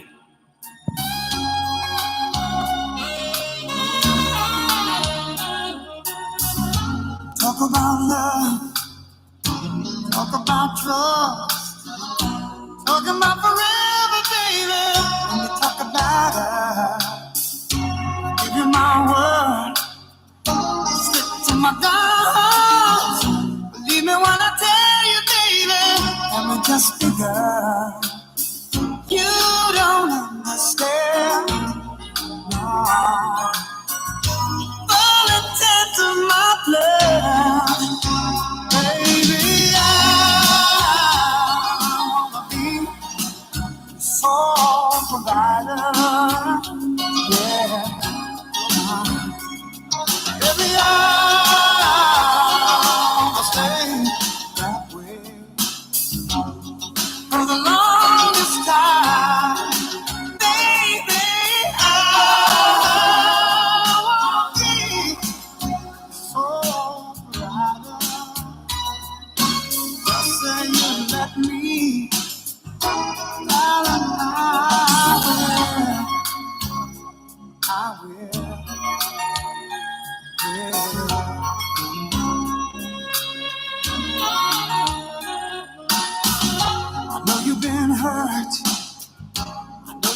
Shy.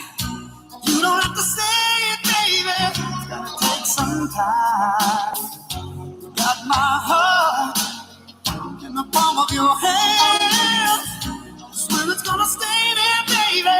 Give me half a chance.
Oh yeah.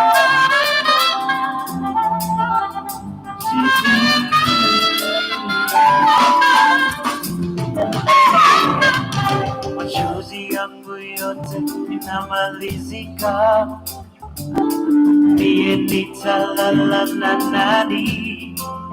Wewe unaenda,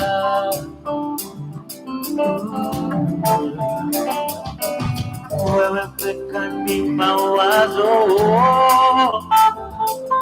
niye mpaka ni kuwazawaza. Wewe unaenda,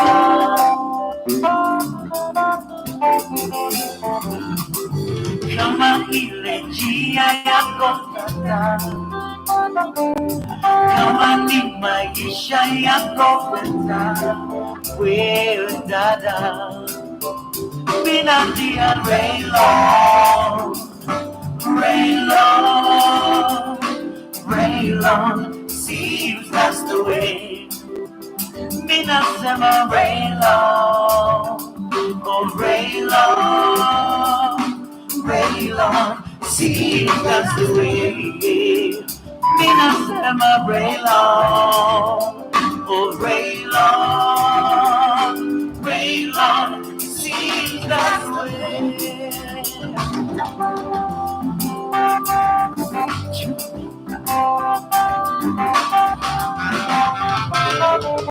Machozi yangu yote inamalizika, ndiye nitalala na nani? Wewe unaenda,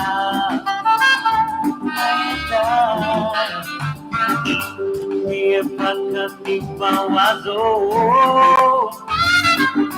mie mpaka ni kuwazawaza we unaenda.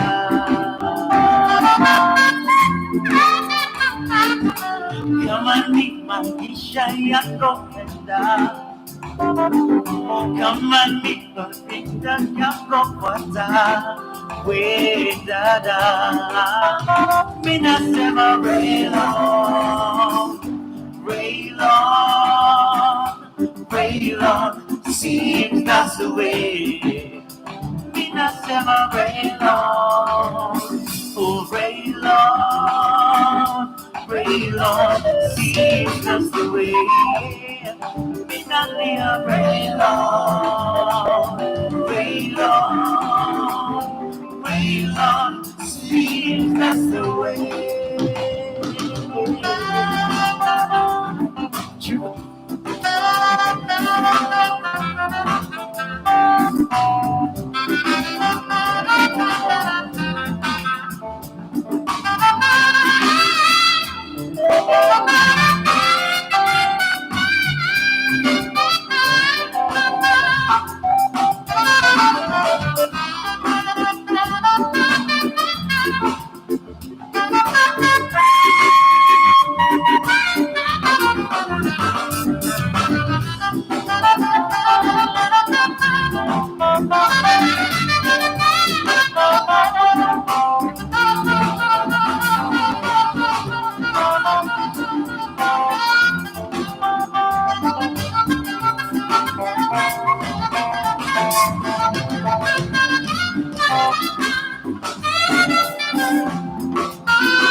See you, that's the way. Did I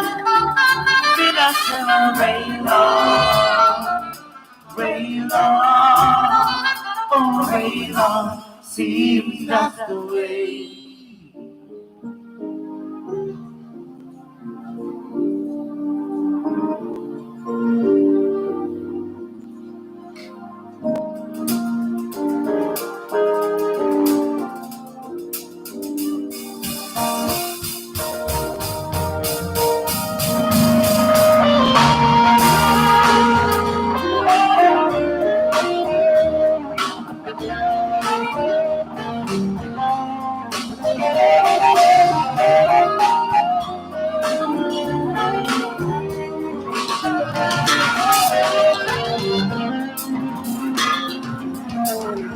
I got lost, couldn't find my way, and I guess there's nothing more to say.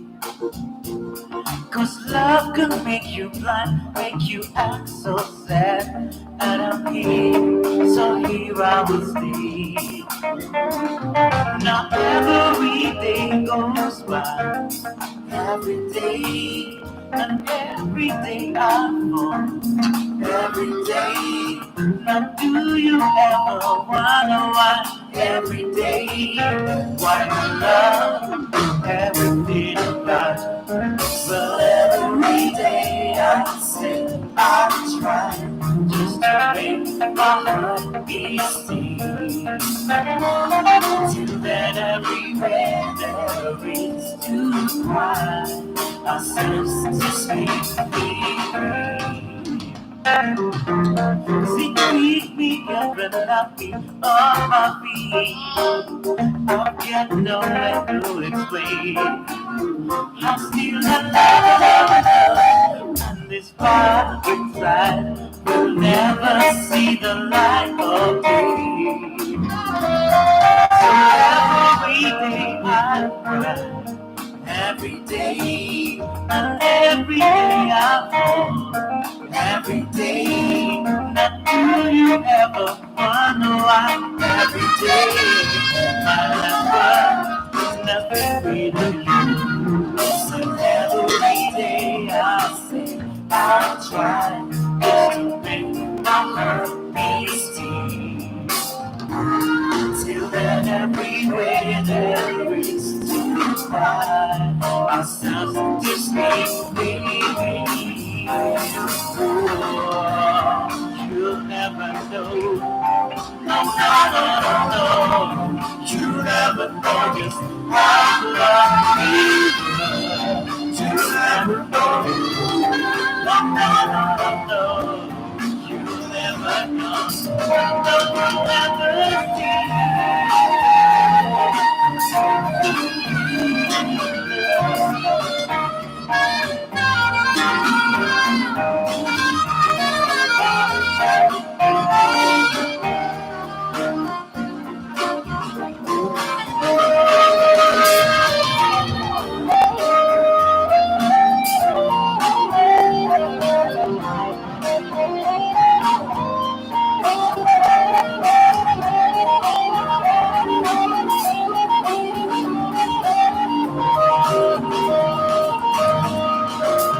So baby, every day, you know that I'm crying so hard. Every day, you know that I'm crying so hard. But every day, oh, you know that I cry so hard. Every day, you know that I cry. So every day I say I'll try just to make my heart beat still. Till that every way there is to cry ourselves to sleep with me. So every day I say I'll try just to make my heart beat still. Till that every way there is to cry ourselves to sleep with me.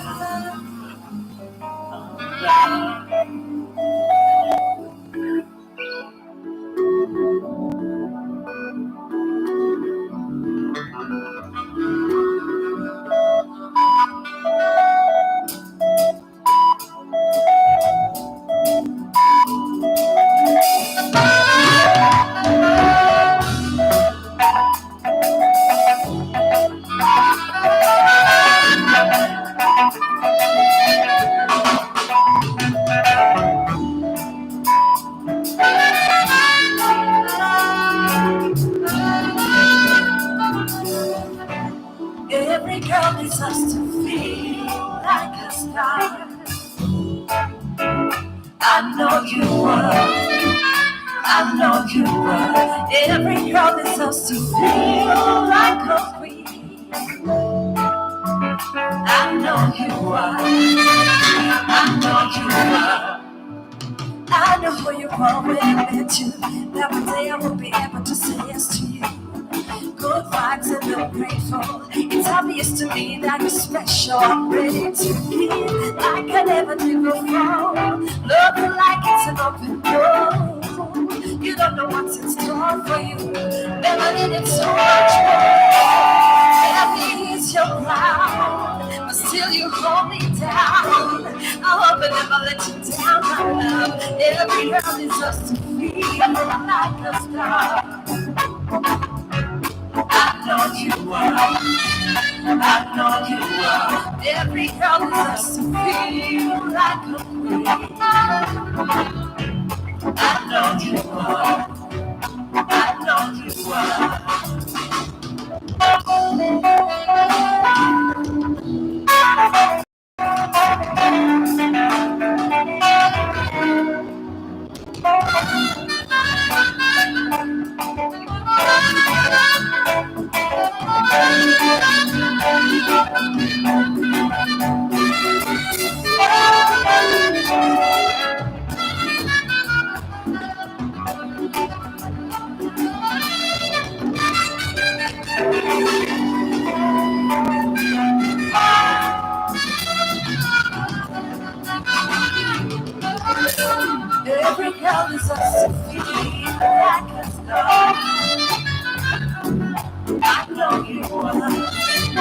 I know you. Every girl deserves to be. Every girl deserves to be like me. I know you. I know you. I know you.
Looking out across the night, city breeze, the sleepless hour.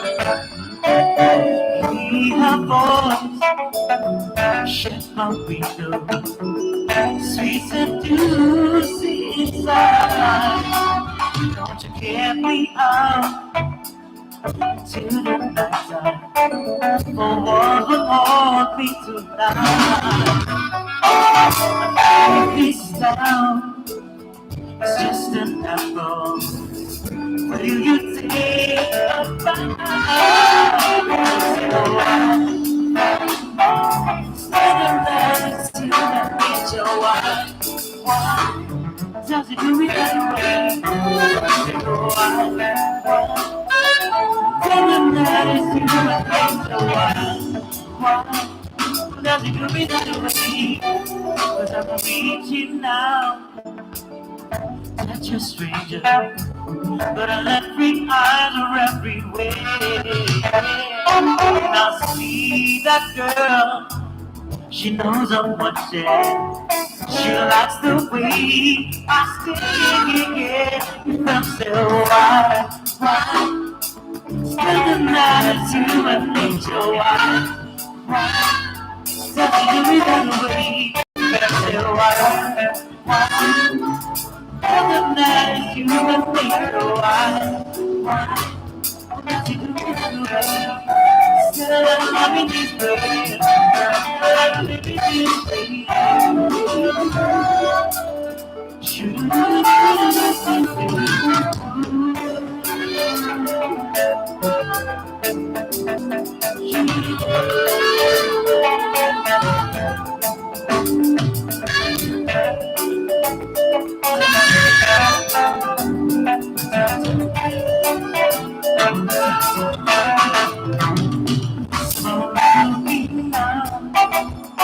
Across the morning, the city's happy begins to be. So I'm reaching out and I touch your shoulder. I'm dreaming of that spring you give me. And say why? Tell me that it's you and meet your wife. Why? What does it do me that way? Say why? Tell me that it's you and meet your wife. Why? Does it do me that way? Say why? Tell them that it's you and meet your wife. Why does it do me that way? Say why? Tell them that it's you and meet your wife. Why does it do me that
This is how it seems to me. Life is only therapy, real expensive and no guarantee. So I lie here on this couch with my heart hanging out, frozen slowly breathing like a walking dog. Oh, but you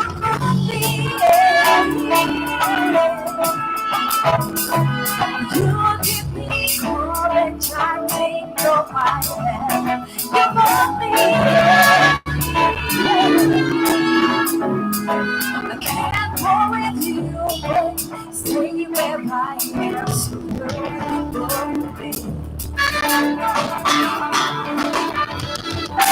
here is how love was to me. I could look and not see. Going through the emotions, and I know what they and it scared me so much that I just won't I could stay forever if not for your time. Oh, but you know me. Out of myself and into your life. You want me. I'm burning with love and broken things I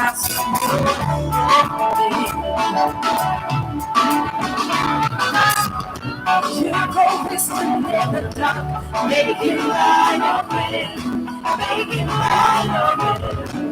And I'm following my heart, laughing all the way. Oh, but you know me. You give me courage, I take no pride. You want me. Taking down the light, everything I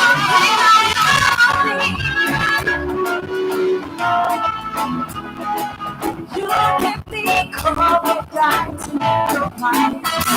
You want me. Burning with love and broken desire.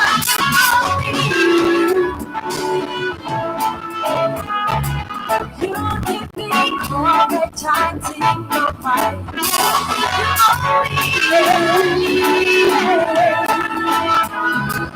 Burning with love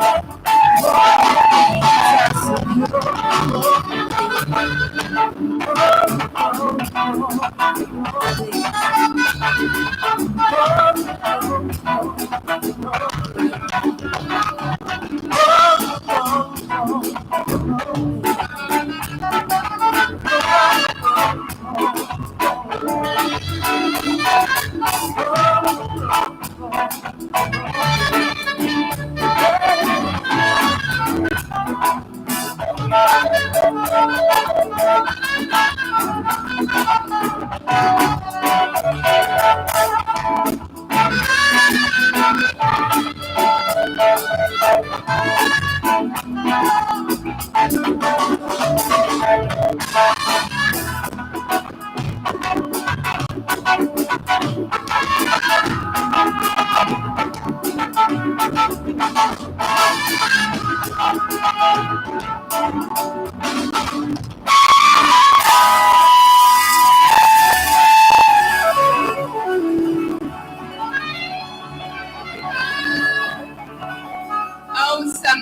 Thank you very much. I know we are eating, but we can stamp our feet for Michael, Ouma, and Tim. That is awful. Music is food to the soul. Those who haven't eaten, you can feed on music. This is the moment of truth. 127 of us participated, but only those that stand out are walking away with the awards. Is it you? Those who won last time, you're back at it. The challenge is you're competing with many more that have come into space. And I will go right away to see the different categories that we have and who are those winners. The professor gave us the story behind. If you were among what he read, then maybe you're a lucky winner. I will start with a very interesting category, elimination of child labor. It's an interesting one. Most of us are like, how do we even employ children? We're going to hear what these people have done. And as I take us through what they've done, I will invite the Deputy Director, Presidential Initiative on Banana Industrial Development, Dr. Bahad Joseph, will give away this interesting award.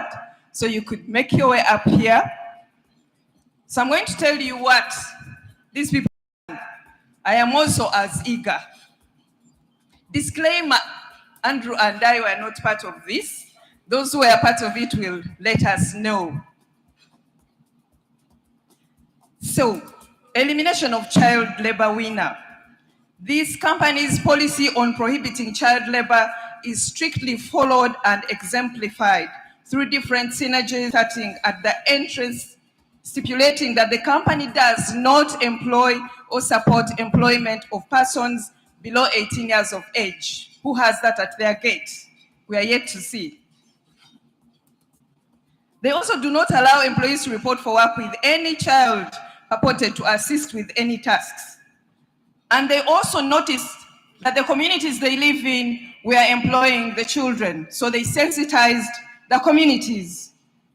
They also support these children in the communities by paying their fees so that they do not stay around working, but rather go to school. And who is this? Let's listen.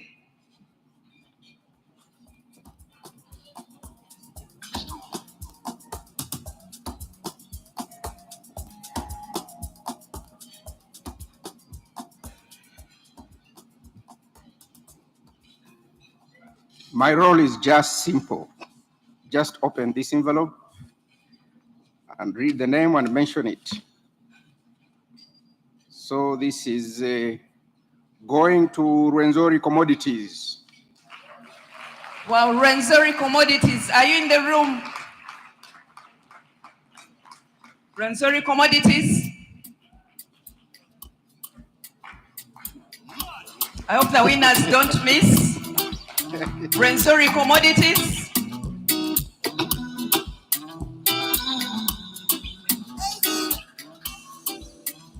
Oh my baby, I love this. Okay, the winners have. Give me love, They are not here. They are not here. Thank you very much, Director, for doing us the honors. But congratulations to Rwenzori Commodities. Please take your seat, Director. But we need to learn from them. It is awesome to learn from such teams.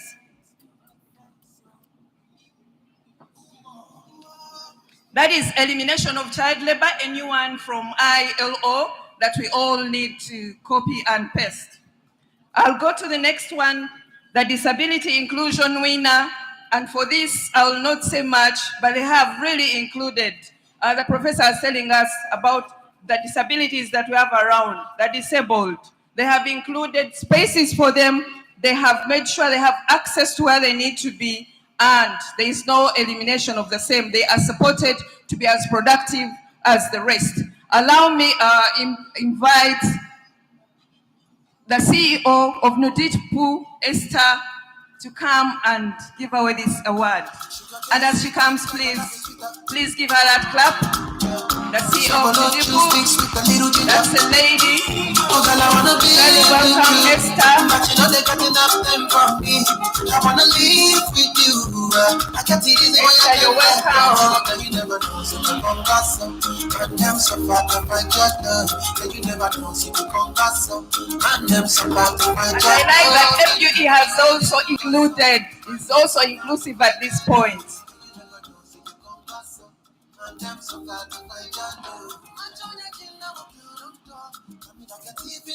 Thank you, FUE, for being this inclusive. We learn from you.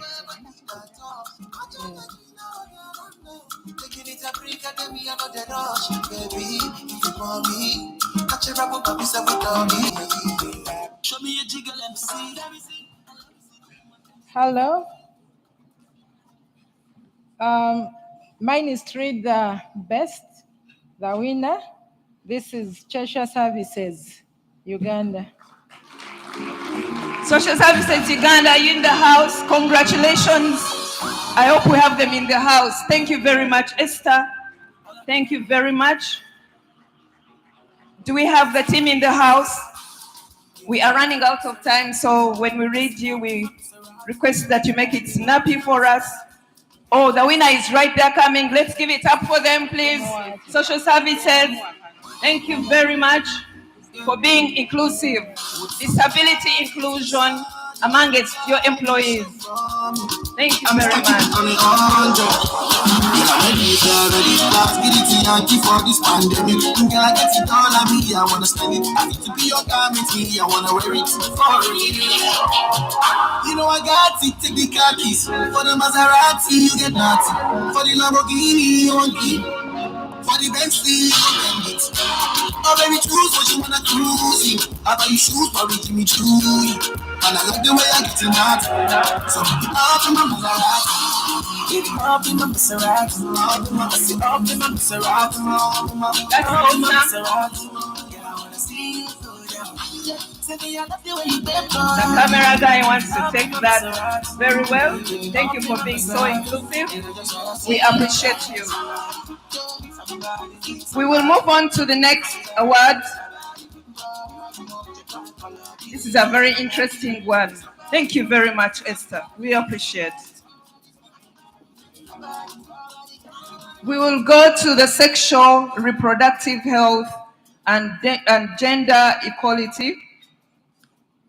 And I will invite the country director of UNAIDS to come and pass on this award, or the representative. The country director, yes, most welcome.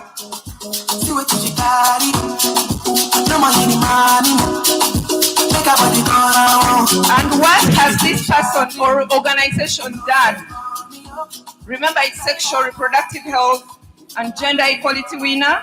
The winner has identified critical gaps in the implementation of sexual reproductive health and gender programs such as family planning, amazing, HIV/AIDS matters, gender-based violence, and access to health care. There's a lot that they've done, but also they had a project on gender and disability inclusion again, and they've endeavored to close the gap beginning with Karamoja and spreading steadily to other parts of the country. Who could this winner be? Let's see who it is.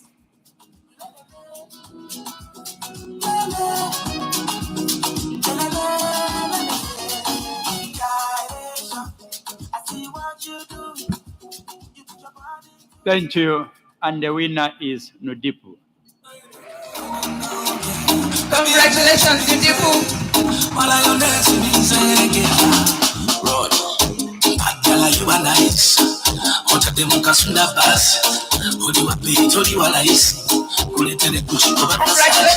Let's give it up for them. They are coming back. Doing awesome work. That's what it means for us. Congratulations, Nudipu.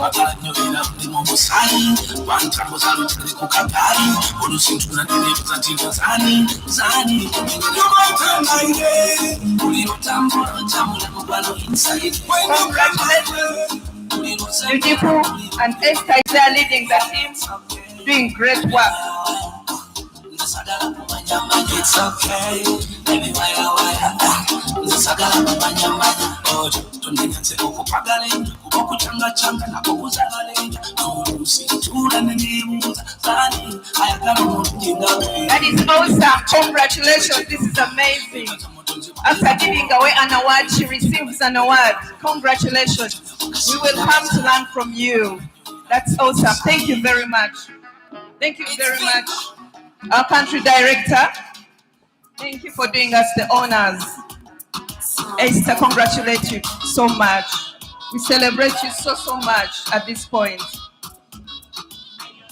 For the next award, people are in shock. What happened last time didn't happen again. You know that guy who said what happened last time will happen again, eh? This time it didn't happen. I'll tell you that story at some point. The story has changed. And we've heard this, that the future of work is here. This is what it means.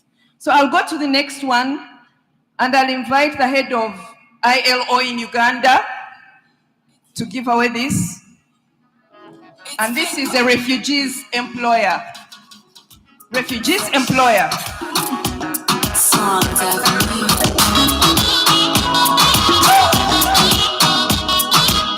You're most welcome, Stevie. I'll just tell us briefly what this refugees employer has done. The self-reliance. Founded in 2016 by a refugee, the limited company was first established in Nachivale refugee settlement, Gashumba sub-county, Bukanga constituency. The company is a service-oriented company dealing in oil products, employing a total of 42 staff, majority of whom are refugees from DRC. That is amazing. The company has a deliberate employment policy of 50% refugees and 50% nationals. And who could this be? Your guess is as right as mine.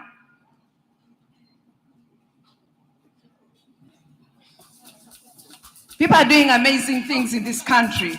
And thank you for bringing this. Good evening, ladies and gentlemen.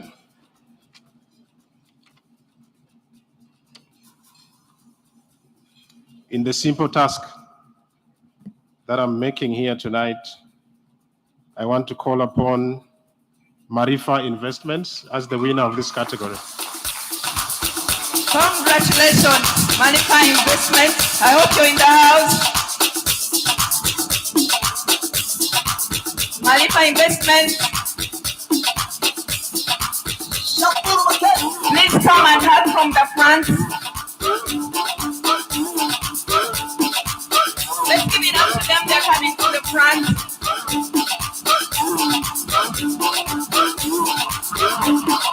Can we give it up to Marifa Investments? Let's celebrate them. They are doing great work for refugees. They have a policy 50% employment of refugees. Congratulations very much.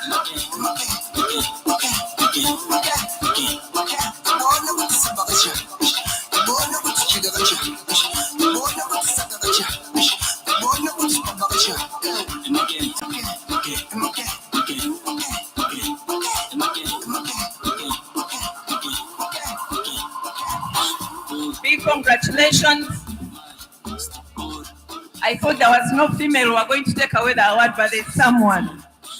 You need to balance that also, the gender balance. But congratulations, yes, there's a female. You're doing awesome work for the refugees, and we recognize that. Thank you very much. Thank you very much, Stephen, for doing us the honors. I wish you could walk like winners. You need to see me when I win here. You need to walk like a winner and believe in yourself that you're doing great work. I'll go to the last one for this first phase of the awards. And that is one that, wow, this is very close to my heart. Talent management.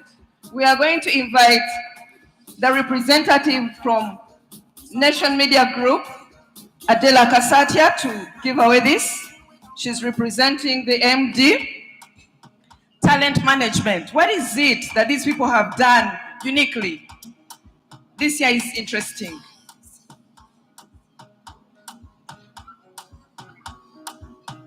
leveraging on talent through culture.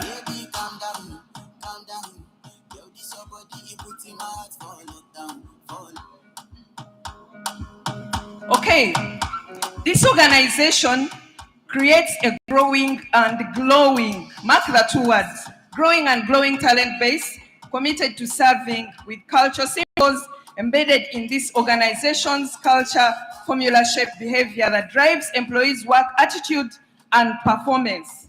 They largely attract funding that keeps exclusively donor-funded organizations afloat.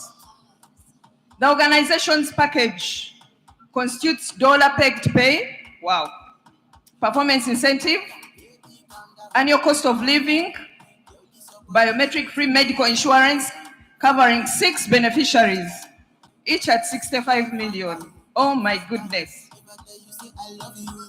They rolled out a project on this in 2021, targeting 59 health facilities across 18 districts in the country. This organization has created and maintained, again, a growing and glowing exceptional talent base because they're able to attract and reward appropriately. I can't even guess who they are. If I read you the whole story, you'll be so amazed. Let's go and see who this could be. Thank you. Good evening, fellow countrymen. On behalf of NMG, and usually we like to clarify NMG is a Nation Media Group, and under it we have NTV, Spark TV, the East African, the Korea, Enyanda. You've heard about that? Then Dembe FM, KFM. So we are really quite a big and strong brand. And we continue to turn on your world. So, like everyone else has said tonight, my duty is simple. Read the name.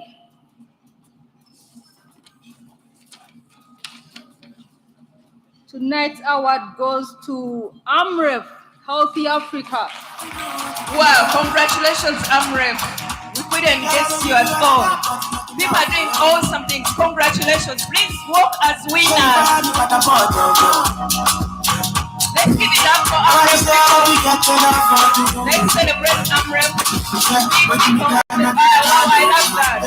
You're dancing to that. Congratulations.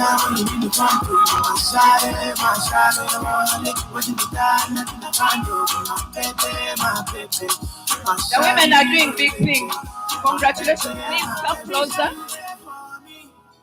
Come closer for photo moment and enjoy the moment. You're winners. You're doing great things.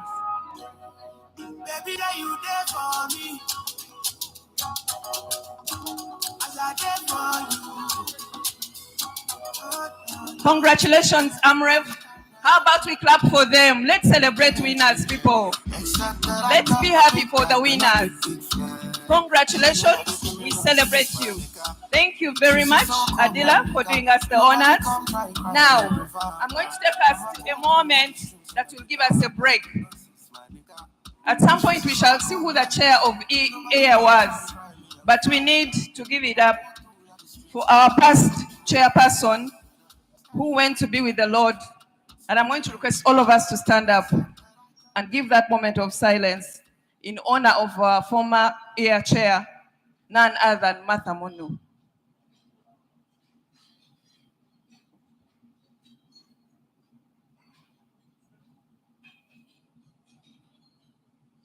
May her soul continue to rest in eternal peace. Amen. You all know why we do that, because she was very instrumental to this, and the legacy goes on. Andrew, you're welcome to take on the next beat. Thank you.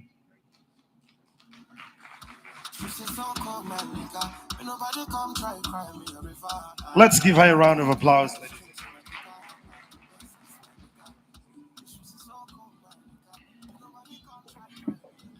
AMREF, you are not Ugandan. You pay in dollars. But congratulations. Congratulations, Nudipo and all the others. Ladies and gentlemen, in the interest of time, you're going to allow me that the next categories are going to be a little bit test up. We are not sure who is taking the gold, who is taking the bronze, who takes the silver this year. The envelopes are as tight as the list of the next governor of Bank of Uganda. Allow me, ladies and gentlemen, to invite the Federation of Uganda Employers Chair, Board Chair, Mr.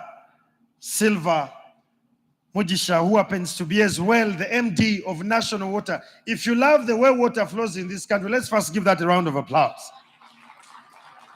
And Madam, Mr.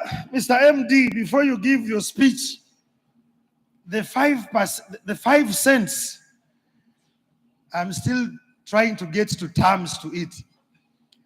But we are hoping for the best, that things will actually turn around. Today, let's welcome him as he will later invite our chief guest, who happens to be our Mama, Minister of Labor, Gender and Social Development. Round of applause for our board chair as he comes to welcome our chief guest, ladies and gentlemen.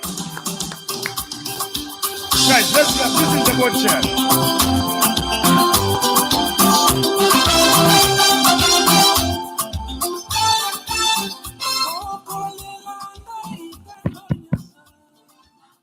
Thank you very much, MC, our chief guest, the Minister of Labor, Gender and Social Welfare, the distinguished dignitaries here, ladies and gentlemen. First of all, I want to thank all of you for honoring our invitations to come and grace this occasion. I want to thank our chief guest, who is always with us in every occasion that is as important as this. Give her a loud clap in appreciation. I want to thank the Governing Council of the Federation for the good stewardship that is bringing us to see all this in the Federation. And if they are members of the Governing Council who are here, can I request you to stand up for recognition? Anyone who is here? Okay. Okay, thank you very much. I want to thank Douglas and team, the executive director of the Federation. Thank you for knowing how to work as management and leaving the Governing Council to work as the Governing Council. I can assure you all these things you see here, the Governing Council did not do any micromanagement. He did it, and we want to attribute it to you for the good management. But most importantly, I want to add a few footnotes to the stories I've had here from my good friend, Dr. Mvawara Joseph, and also the professor. The professor talked a lot about resilience, and it's a concept I like a lot. For me, I like summarizing it in 3 ways.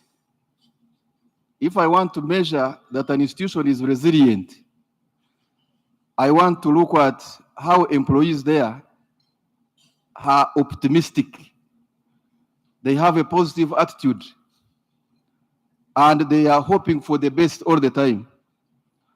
If you have an institution where some people or majority of the people are complaining, that can't be a resilient institution. 2, a resilient institution is the one which knows how to survive under hardship. Their level of inventiveness is high, and their level of okuyiya is very high.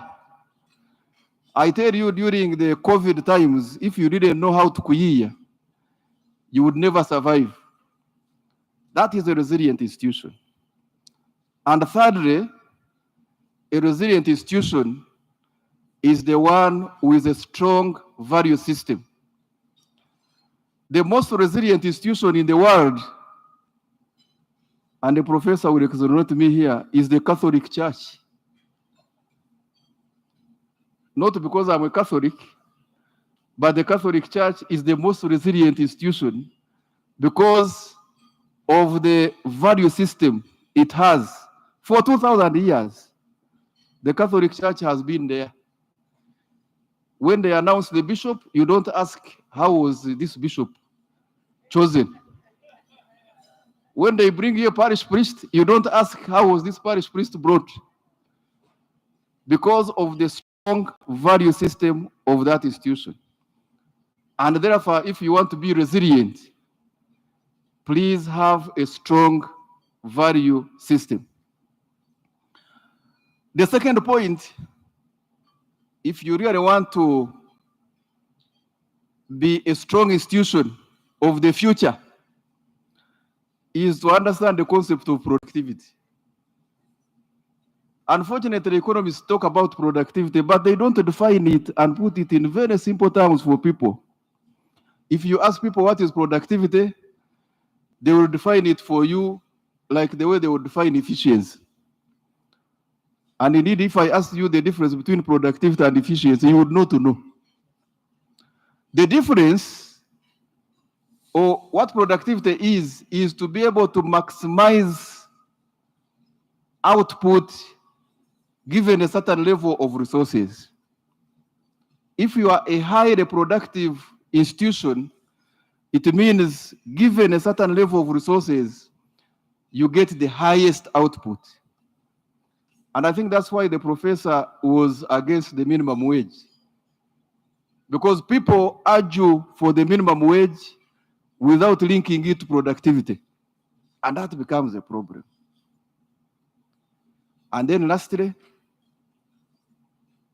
the great institutions of the future will have to know how to design and propagate a strong strategy. My understanding of a strategy is not that document which is written. A strategy is in the head. A strategy is something you live every day. And therefore, Professor, you can give these awards for your assessment of resilient institutions. For me, those are the three things you must have in order for you to survive. I want to thank the institutions that have helped us to have this occasion. I had a list here, but they have mixed in a few things, and therefore I don't want to risk reading them and then I miss out others. Those institutions, you know yourselves, who have helped us to have this occasion. When I was coming, I was very surprised that this was a full function, because I'm used to full, sometimes finding them somewhere in Kafundas, in functions. But to find them here with such a beautiful function, I want to thank them, but also thank the partners that have helped us to reach here. And finally, I really, the MCs here, they were mentioning every institution, Coca-Cola, what. They forgot to know that water is life. I want to ask the people who come from National Water to stand up for recognition. Those who give life. Thank you very much. Those are the people I work with. I work with about 5,000 people. These are just few of them. So, I want to, once again, I've been given a duty to call upon the chief guest to come and give you her speech or remarks, whatever it will be. I know she's a very, one of those very able ministers you'll find in this country. She is strong on the political side. She is also strong on the technical side. She is my chairperson, rather she is my minister of NSSF. I'm on the board of NSSF, and she's my minister there. And she has brought a lot of temperature there. The temperature which is meant to improve the performance of the institution. And I want to publicly thank you very much for that resilience and for that agitation for good performance. Please come and give some remarks. Thank you very much. Give her a big hand clap for that.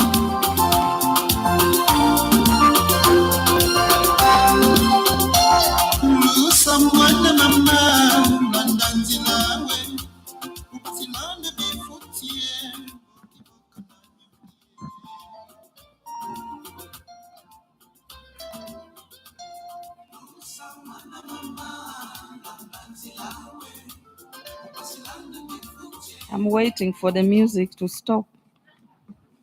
You know, when I was coming, I was duped that I was going to take a picture by two ladies.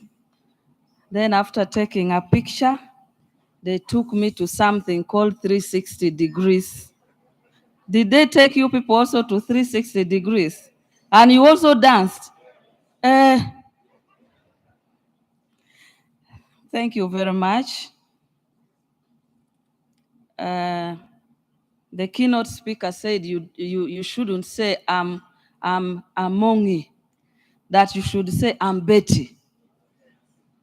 But when you are abroad. So when I'm in Uganda, I say I'm Mongi Betty. So I'm Mongi Betty, a member of parliament and Minister for Gender, Labor, and Social Development. Gender deals with women, deals with youth, deals with persons with disability, older persons, children. I deal with labor, employment, and social issues, artists, entertainment, cultural people. So if you have your king, your queen, so you can see that somehow I will touch your life. Today you are employers, some of you are employees. So I am happy to be here.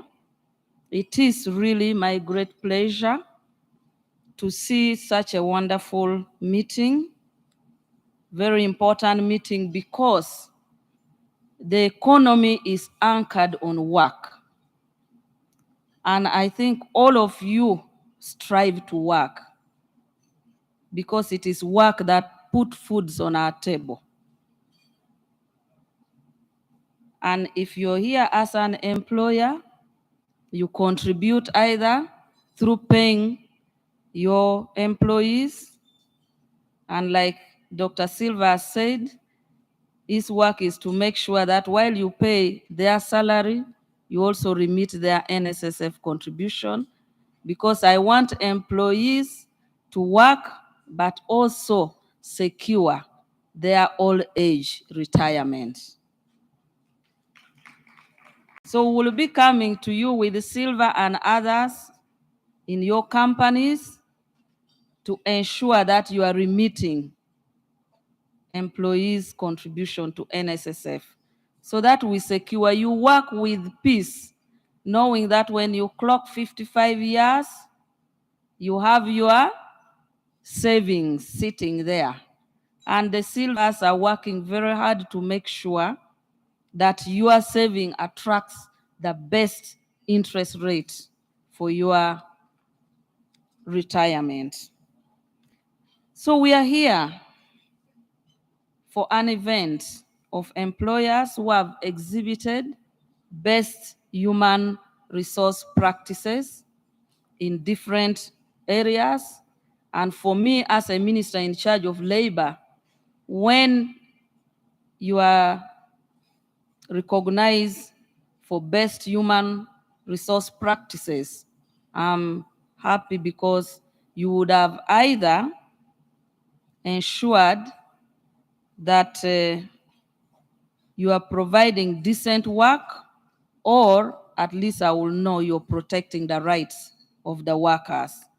So on behalf of my ministry and on my own behalf, I want us to give a big hand clap to the organizers.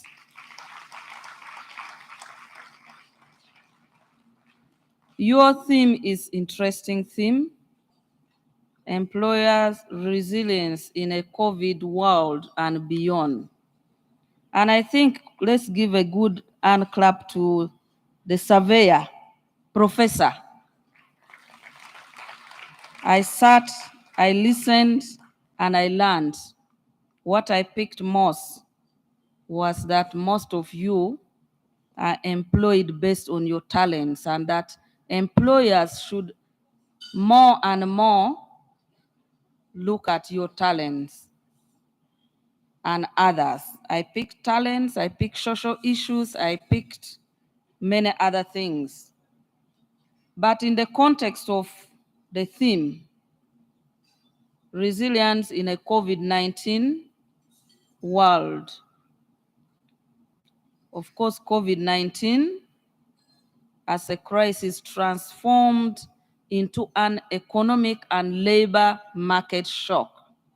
The shock that we still have in the labor market up to now because of COVID-19, which has impacted not only supply, production of goods and services, but also demand, consumption, and investment.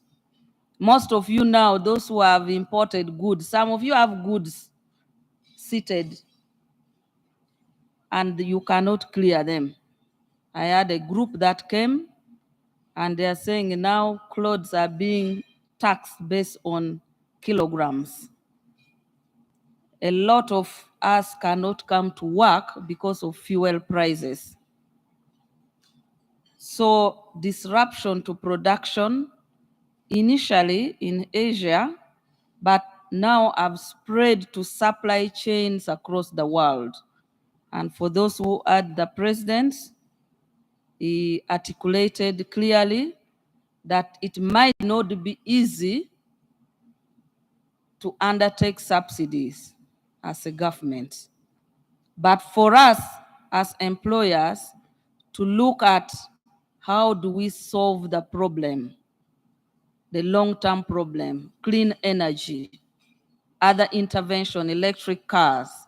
Of course, those are long-term measures, but you are the people here who should think for us and help us as government to think about how do we deal with the disruptions that have been caused by COVID-19, not only in the context of employers and employees relationship, but also the impact it has caused to the economy and to businesses. Because for COVID, it did not matter the size of your business, even big business have suffered. These challenges, tourism, aviation, hospitality, decline in revenue for governments, insolvency, many companies have had to close not only in developing countries, but also in developed countries. When the keynote speaker was speaking, I recalled when I was in New York in March, and the whole New York, which is Mahatma, which is so busy, was totally shut down. But they had already opened. Companies could not reopen to the capacity that they had before. And that is New York. That is USA, the biggest economy in the world. And that was the impact of COVID-19. So for you people who are here today, I think you should congratulate yourselves and the employers for being resilient, and today you are here to celebrate and get these awards. It has not been easy for many companies.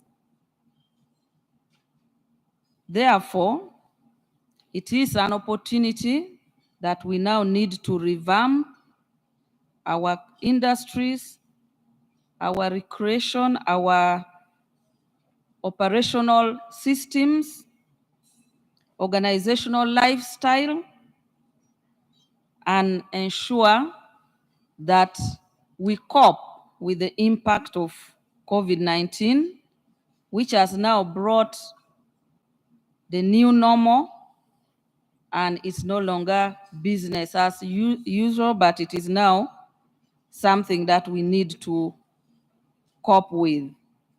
Many organizations, especially the employers, have stepped up to the challenges, adopting businesses that protects employees and continue to serve the customers and communities. And I want to congratulate you because what we've had here today indicates that a lot of you, the employers, are doing everything to cope with this. And really, really, we want to thank you because without you, we can't move as a country.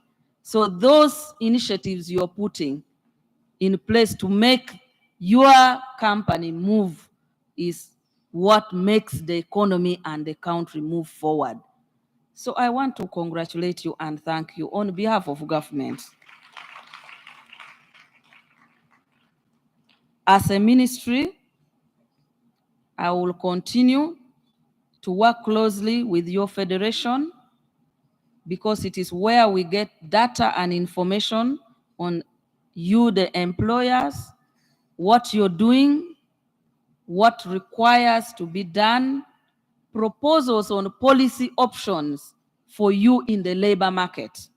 Because for me as a minister, my work is to impose. My work is to make sure I listen to you. You give me proposals on how do you want the workplace to be more productive.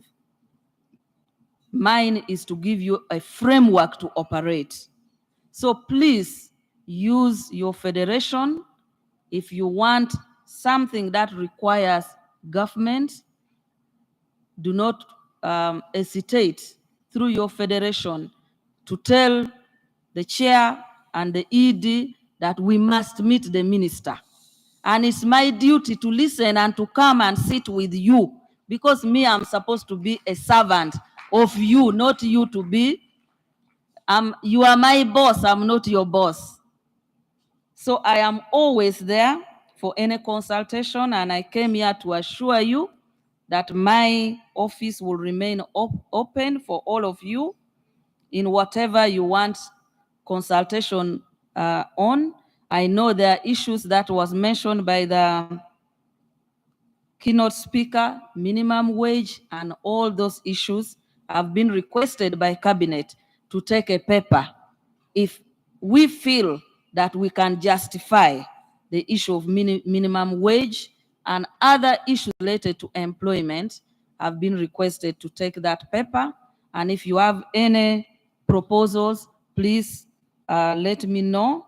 And if you want consultation, I will be there to always listen to you. It's a day that we are supposed to give awards and eat. So I do not want to bore you when it is a dinner. I want only to conclude by thanking the Federation of Uganda Employers for this innovative way of promoting decent work and giving opportunity for others to learn from experiences of others.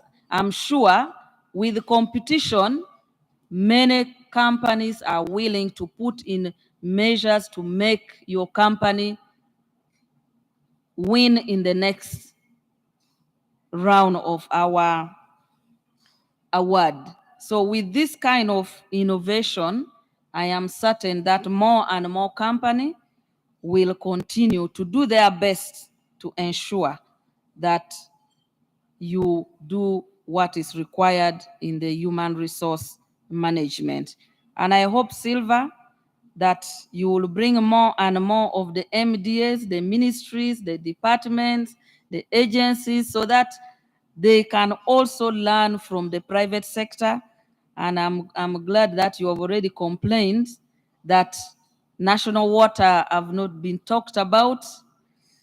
I hope you will not forget next time, because you know your chair is, so please work with the chair, that chair of FUE, to bring on board MDS. And as government, we will continue to be there, and I want to see MDS that are promoting workers' rights.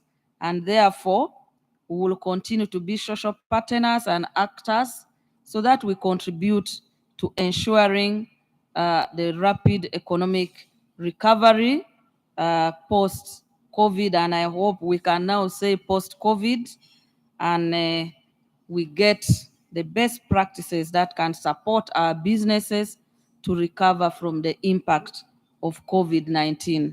I want to thank you, congratulate you, and for those who are winners, I want to congratulate you. For those who are not winners, I encourage you to put the best so that when we come next time, we will also celebrate you. I want to thank you.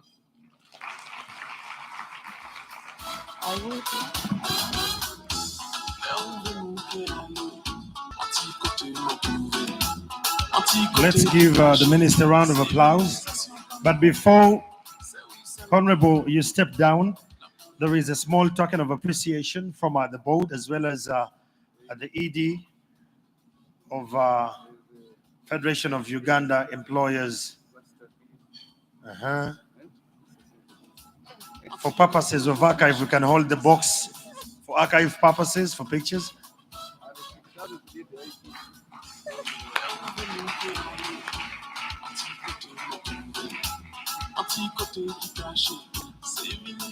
Thank you so much. You can retain your seats. Let's clap for them, ladies and gentlemen.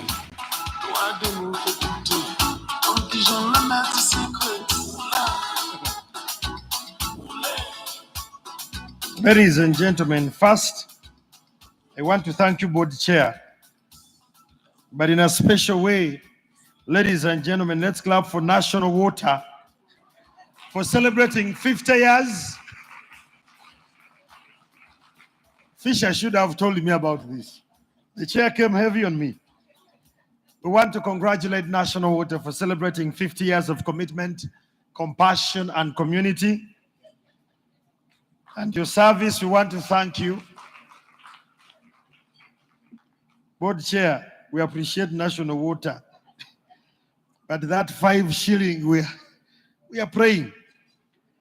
Ladies and gentlemen, we are now going to have the winners, who takes the bronze, who takes the silver and the gold. But before we actually get there,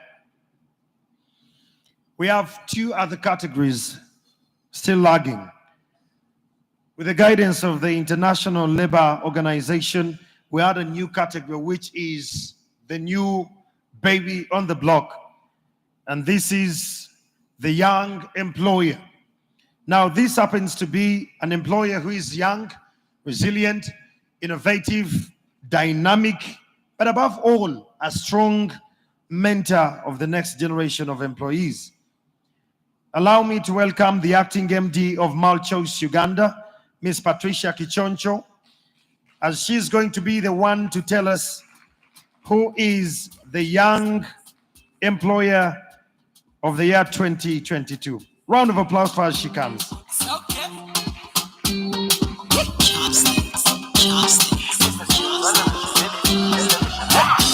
you got me so high, high. Girl, I swear the thing nice, nice. Girl, you got me so high, high. Girl, I swear the thing nice. Thank you, DJ. I wanted to dance. Oh, don't worry, after here. No. Good evening, ladies and gentlemen. The young employer winner is Biocore Enterprises. Congratulations, Biocore. Let's clap for them as they come. Let's clap for them as they come. Let's clap for them. Well done, Biocore.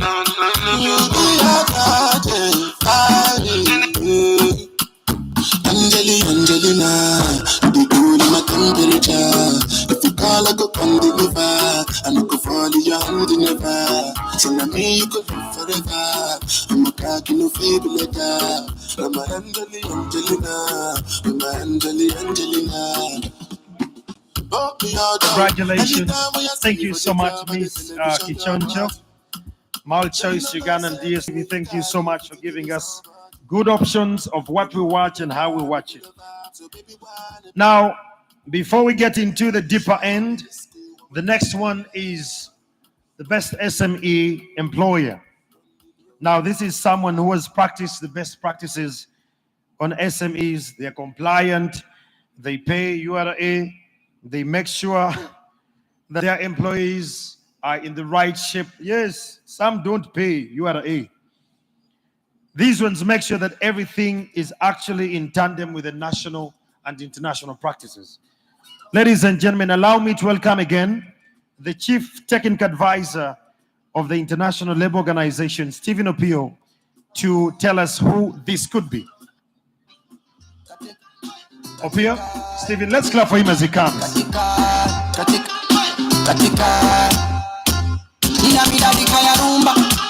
Kibao kata kinyonga mfukoni na mabumba lungu ndichini na sunta yani kana niko shaga Okay, the winner for this category in the SME award is Partners for Children. Partners for Children. Where are they? Partners for Children. Partners for Children. There he comes. Let's give him a round of applause. Well done. That's the energy. That's the energy. That's the energy. That's the energy.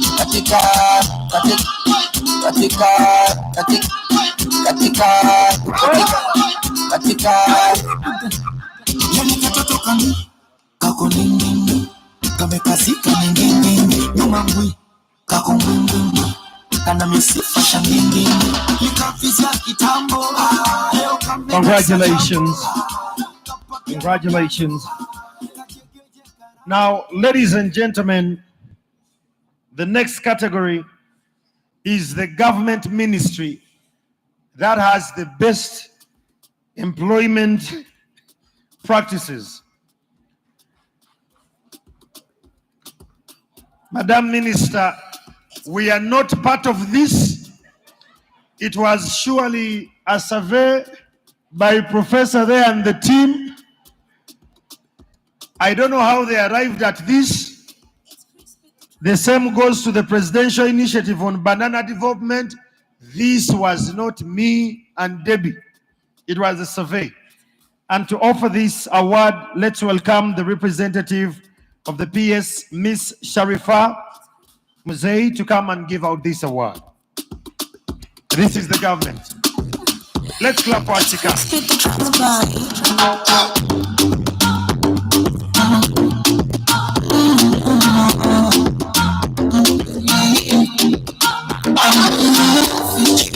There's nothing that wouldn't catch a break from you. Someone's wrong with me too. I'm in love with you. There's nothing that wouldn't catch a break. Good evening, ladies and gentlemen. The winner in this category, Government Ministries, is the Minister of Public Service. Round of applause. Let's clap for them. Public service, any government official, public service, public service. I wish you could have public service. Public service. DJ, just a minute. Let the ED come and receive on behalf of public service. Honorable Mururi Mukasa, we want to appreciate you. Professor, we will need some of this data to make sense of it as the media. Public service is the winner. It has the best practice of employees.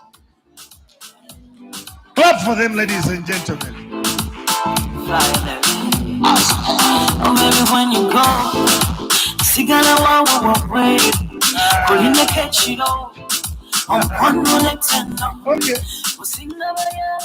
Ladies and gentlemen, you can laugh, you can have your doubts about public service because none of you uses public hospitals. You're all on insurance. But for us, Abantu Bawansi, we appreciate public service. Uganda Police is part of that. Okay, now this is the moment. The next category, let me first welcome the CEO of the Ugandan National Oil Company, Madame Nabasa Proskovia, as she's going to be the one to award us with a bronze. Let's first welcome as she comes, a lady leading the next future.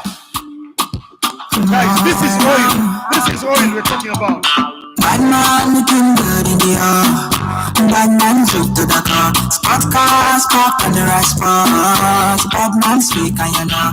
Bad man looking good in the bad man drip to the car. Spot cars parked on the right spot. Bad man speak and you know. We got a girl on the bed right now. Okay, DJ, let's all pay attention to the screens.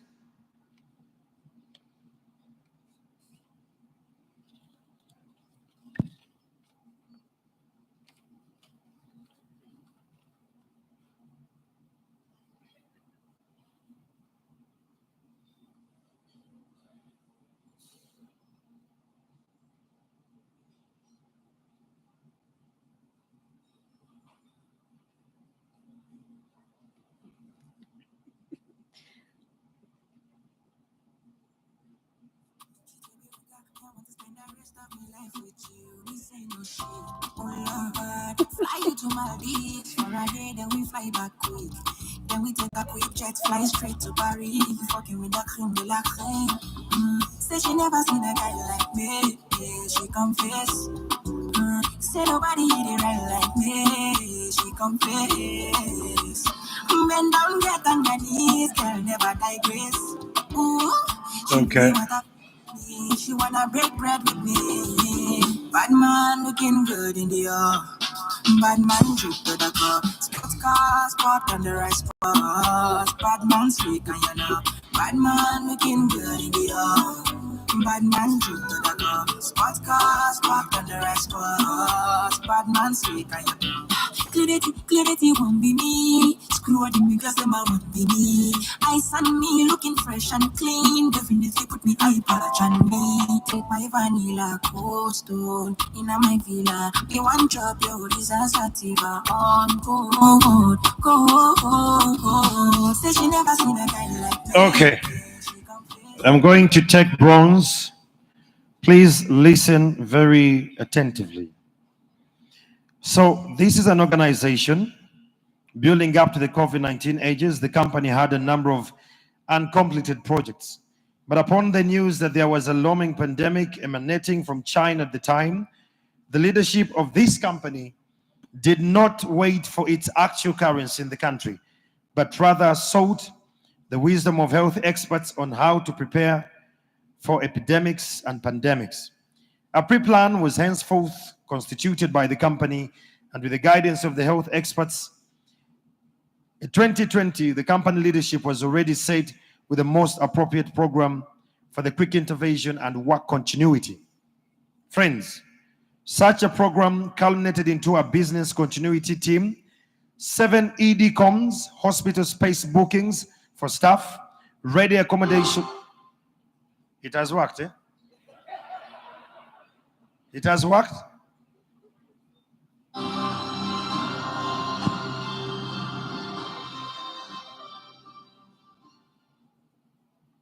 Ladies and gentlemen, welcome to the 2021-2022 Employer of the Year Awards. The awards starting in 2001 and is implemented each year as a homegrown model developed out of learning experiences. The single focus of the awards is on employer practices to drive adoption, learning, and implementation of best practices in alignment with national priorities in the context of global realities. And now, to award the 3 categories of the night.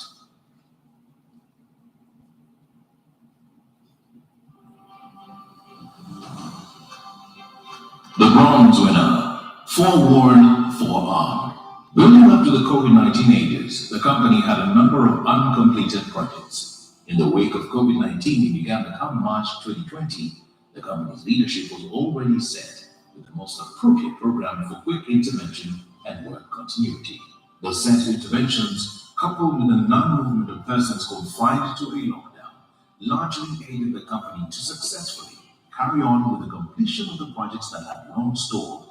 And today, thanks to the projects, the country boasts of an average revenue of 2.5 billion shillings monthly. The winner is Uganda National Roads Authority. Round of applause to the Uganda National Roads Authority. Let's clap for them. DJ, give us a song that could allow us to pass by the toll gates. Uganda National Roads Authority. Let's clap for them as they come to receive the prize. They call me Rosie. Inna the bad boy come no different. Not from it, boy, shake your bum bum. Bend your waist, make a feel a ring plan. Boy, me I like you when you do that I get done. Dirty, go, let's go. All the dan, I'm a bammy Joe. Take it easy, no go break my bone. Hey, I pull up your body when you put a mind from. My love, you make me shiver. Nakupenda, bring your body closer. My love, you make me shiver. DJ. They make 2.5 billion per month. Kurodi Torao. Well, then let's clap for them, friends. Congratulations, UNRWA, and well done. This is indeed UNRWA. Well done, engineers. Well done so much, Proskovia. Now, you see, these awards tell you what the future is. It is Uganda National Oil Company rewarding who? There we go. The future is bright. Winners deal with who? That's it. Ladies and gentlemen, allow me for the Silver Award to invite Dr. Silva Mujisha. I'm telling you, winners deal with Dr. Silva Mujisha to come, engineer Dr. Silva Mujisha to come and award the silver winner. Let's look at the screen. Yeah. When you go stop to move out, oh your kuru kare waka out. Baby I deserve an answer, and now your body be the answer, girl. When you go stop to the move out, oh your kuru kare waka out. Baby I deserve an answer. Silver winner, onwards and upwards. With an elaborate COVID-19 prevention and management program that outlined the key risks and critical process, and given it's been a forerunner in creative problem solving over the years. When the pandemic struck, it digitized most of its operations and expanded its products, and a couple of initiatives that provided additional support in the fight against COVID-19.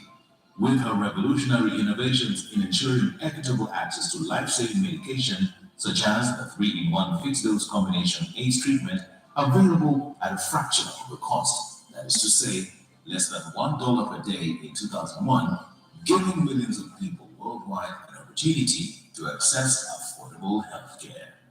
The winner is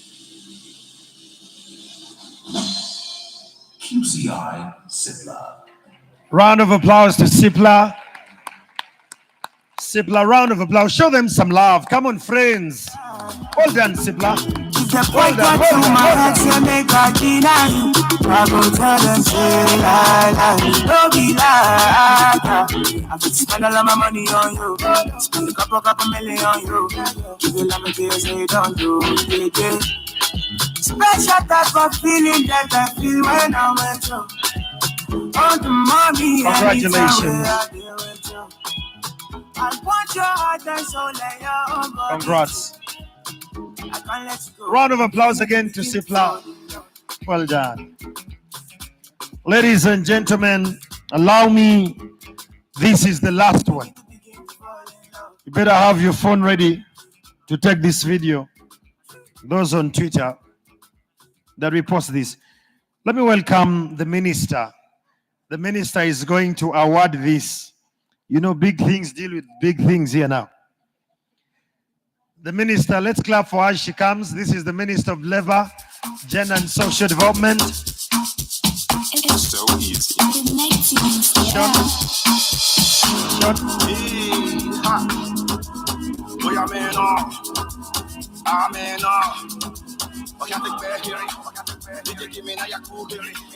Let me tell them how the thing goes. How the thing goes. Okay. Chebe meka tamua. Sema tukina go join God. You want to bamba? All right, let's have the screen.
Congratulations to Uganda Breweries. Uganda Breweries, congratulations. Congratulations, To be the best, number one and nothing less. Lead me to my destiny. I have waited patiently. I have vision, oh I believe. I know I can count on me. So stand up for the champions, stand up, stand up, stand up. For the champions, stand up. For the champions, stand up. Stand up, stand up. For the champions, stand up. DJ, let's clap for them again, ladies and gentlemen. And we request one of you to come and speak on behalf, Honorable Minister, on behalf of the brand. That is one. We need to hear what more are you bringing to us. Diego is already on the move, but we need to hear your speech of assenting to this and congratulating your teams as well. They're still panting. That's the power of winning. DJ, just a minute.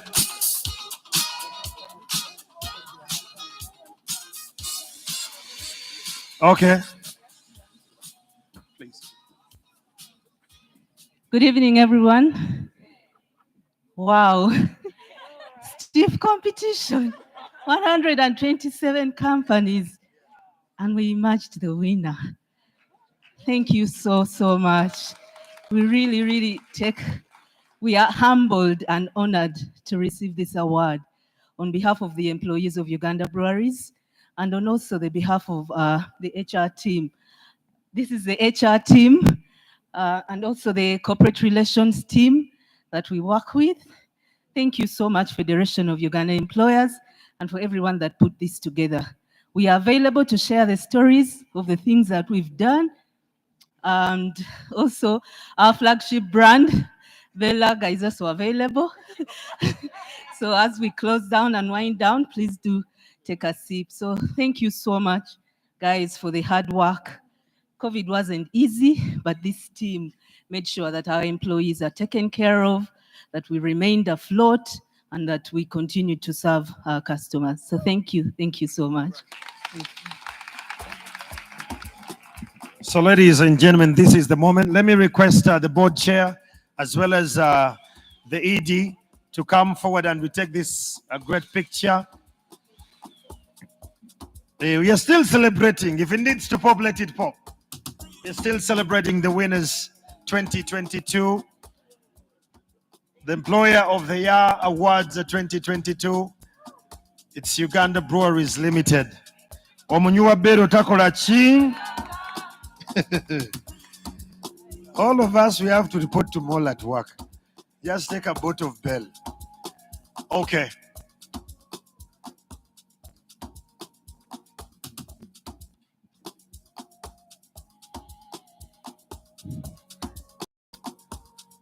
Congratulations, Uganda Breweries Limited. Congratulations. Well done. You can retain your seats. I wish you can use this moment to give us a discount as and when we show up at your different depots. Friends, DJ, as we're finalizing these awards tonight, allow me to welcome the chair of the EYATC to come and give a vote of thanks to all the companies that participated. Not only that, to thank you for your patience, being here in time, and thereafter we shall leave at leisure.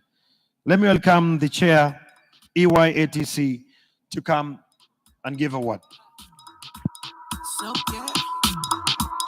Ladies and gentlemen, clap for her. This is the chair, the entire committee. Now your face when they see without makeup. I beg me no break up. Cause I know it's time to see you take off. I like the way you move. I never see anything better. Wow, wow, wow. What a lovely evening it is. Our minister still in the house with us. We thank you very much. Our chairperson of the FUE, we thank you so much. And our ED of FUE, we thank you very much. Right, so what to say after very big wins that we've seen here? I think it's all been done. And I just want to say thank you. So I recall this journey during COVID. The governing council could continue. We had meetings, Zoom meetings. So on this particular occasion, and the chairperson was leading this discussion, and we were talking about the Employer of the Year Award. As a chair for Technical or Member Services Committee, after giving my report, very surprising incident happened. I have a young son. He walks into this discussion and the whole meeting laughs. That was our normal during COVID. We couldn't control children. So this young man comes into the meeting and I'm fidgeting. I'm like, I'm in an important meeting and the chair is speaking and I have a little young man talking. Soon after my report, the chair said, I think you can do the technical committee, you can be the one to lead this event. I was speechless. And I mean, this was going to be a very big event. According to me, it was so big, I felt I could not do it. But I could not say no. At least I told myself, challenges, do it and learn. Even if you fail, at least you pick the lessons. So I just responded in that meeting that, yes, Chair, I will do. But I had no clue that I would do. I had no skill. I had no knowledge of what happens in organizing such an event.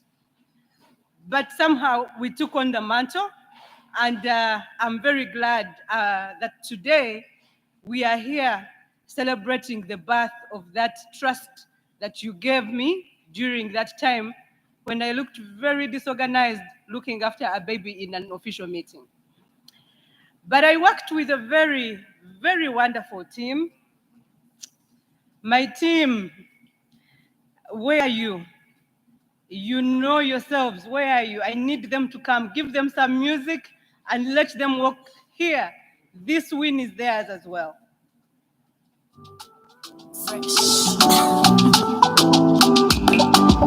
And I need their profiles to really show up here. If you can, kindly, let's act like soldiers. We've already been here enough. Let's move quick. So I worked with a wonderful team. Yes, Eunice.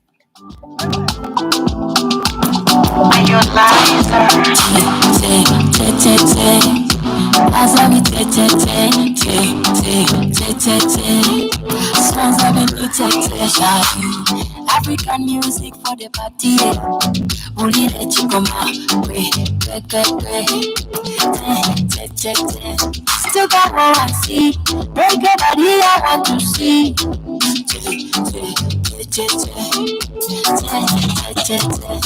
That's the moment.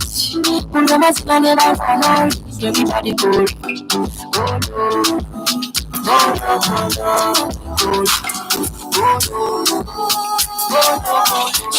So tell everybody Patingi is my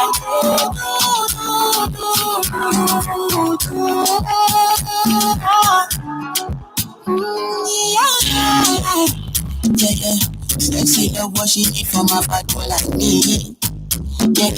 Sexy kiss is the thing that she need for my lips. Thank you very much.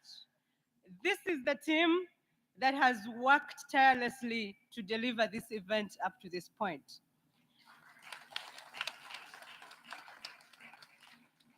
Most of you have called us FUE employees.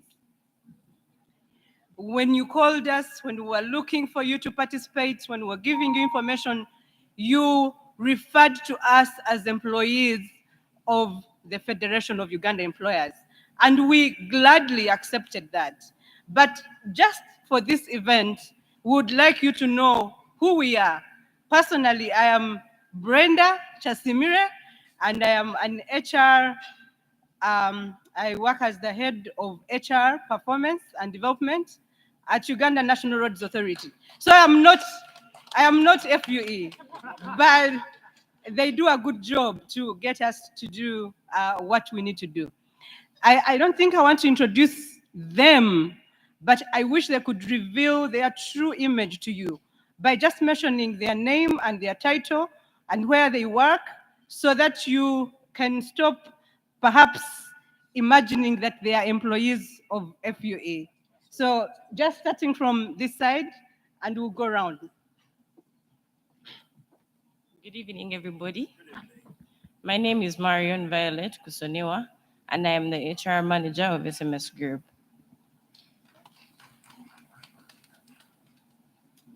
Good evening, ladies and gentlemen. Eunice Kanyesije Odong, Head of Human Resource at MultiChoice Uganda, DSTV Go TV.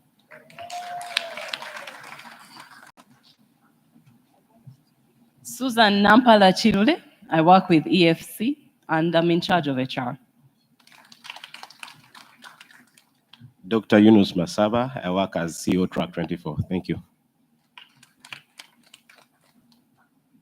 Good evening, ladies and gentlemen. Senyonjo Stanley is my name. I work with Shesha Services Uganda.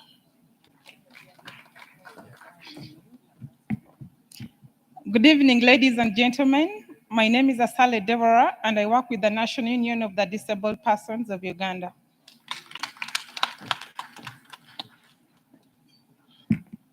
Good evening, ladies and gentlemen. Godfrey Kalunji is my name. I work for ICAP at Columbia University. Thank you. Head of HR.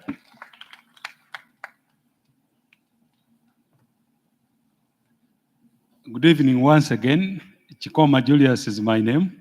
I head the team that conducted the survey, the research team, based at Makerere University. I'm an associate professor of organizational psychology at Makerere University.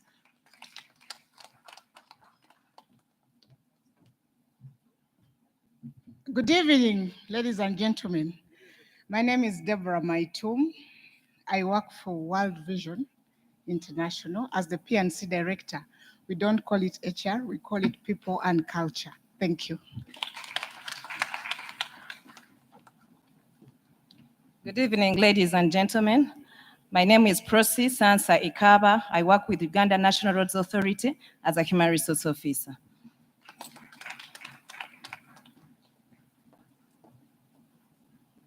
Good evening, ladies and gentlemen. My name is Joyce Nansamba Chikambi. I'm a lecturer at Makerere University School of Psychology.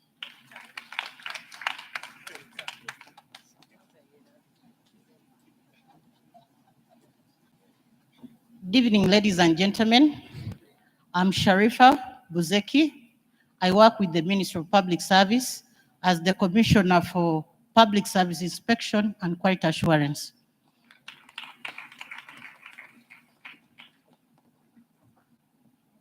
Good evening, ladies and gentlemen. I'm George Masuba. I work with Partners for Children Worldwide, based in Eastern Uganda.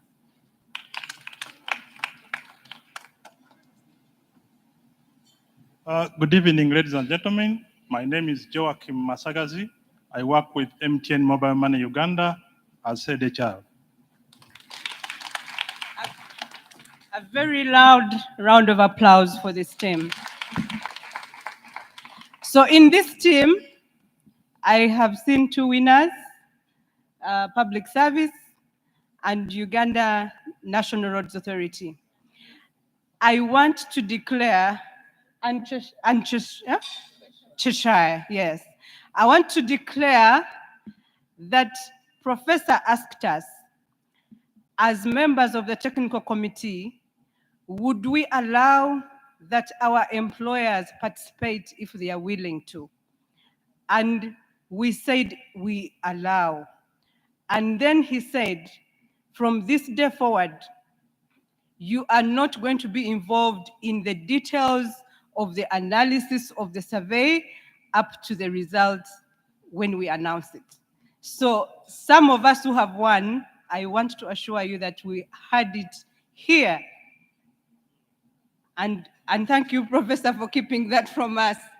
Keeping that from your leader is very hard. I don't know how you did it. I would have known. I would have made sure that Alan Kajina is seated there. She would have been very, very proud to receive this award. And greetings from her and the entire UNRWA team.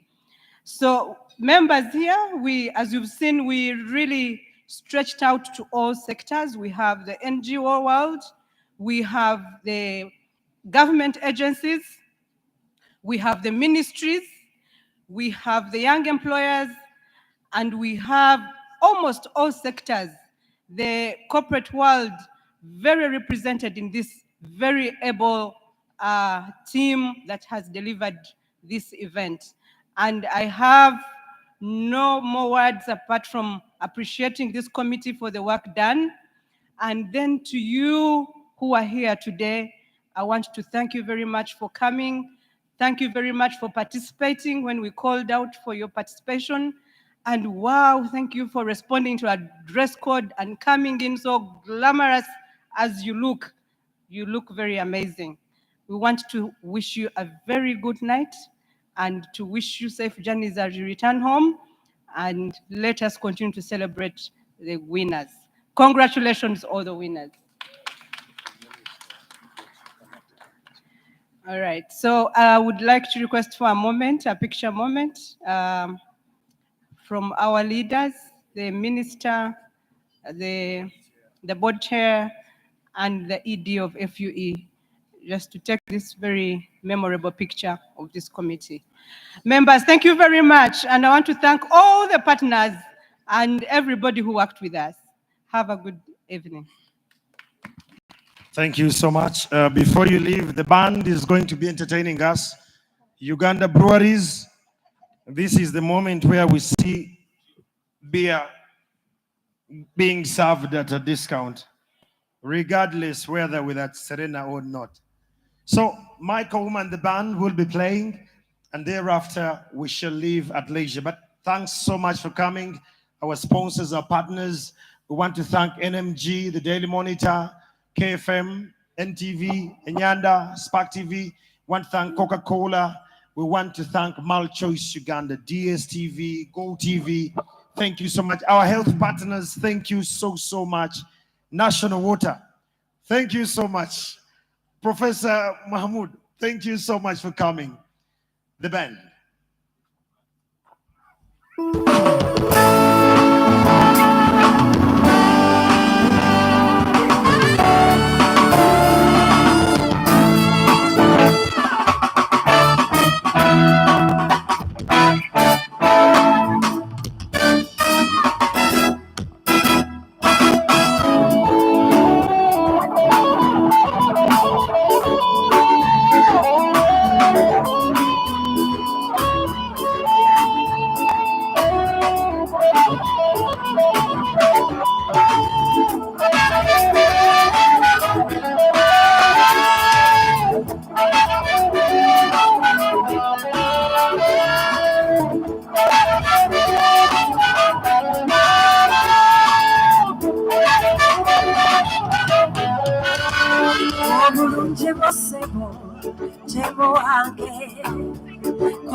Chadayo, Oralero Kankuburi, Enchama Change, Wekwena Sima, Nakumango Bulamukwane, Wandabari Bakasuka, Bambia Bozemba Sassine, Ibio Babi Wombole, Tabanda Bantins and Kwekote, Seka Komantu, Akaseko Kane.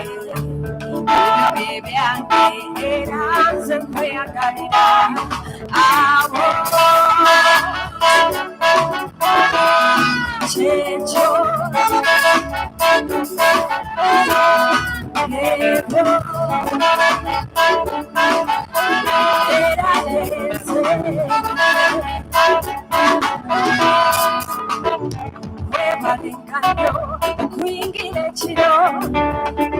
Ensonga z'omaka zibenga za mucho moka obakomize timotokuba timwana w'abantu jukira tewanzija toyokuba bantu mume kitiibwa kyo wekanyaboka n'amazima by'enoonya zendaba bebyo kuba obufubi waffe Chimono Santa, Kumaka Cafe, Sukore Tutia, Okumero, to Sony Wakani, Kamuso Isafe, to Salenda, Katana Wafe, or Kamu, or Malena.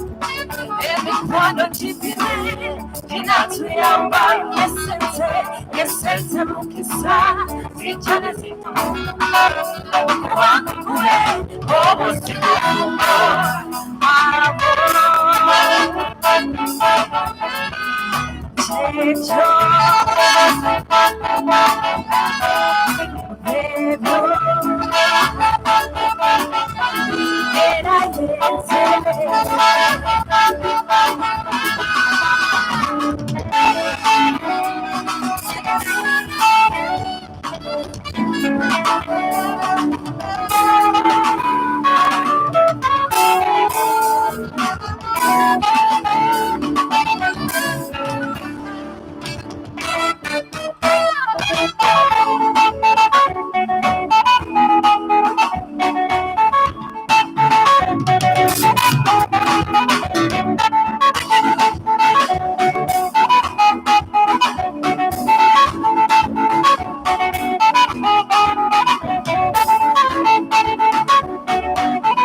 But they say I caught up with that boy.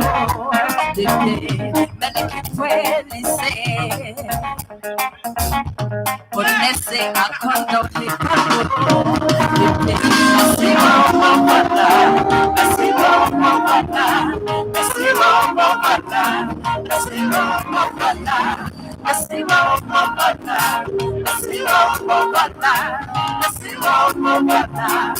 see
Anachukua, anaweka le général Dangote. Anachukua, anaweka le grand. Anachukua, anaweka anachukua, anaweka karamu kupendwa nami, karamu nasikia, tamu kupendwa nami, tamu kupendwa nami, tamu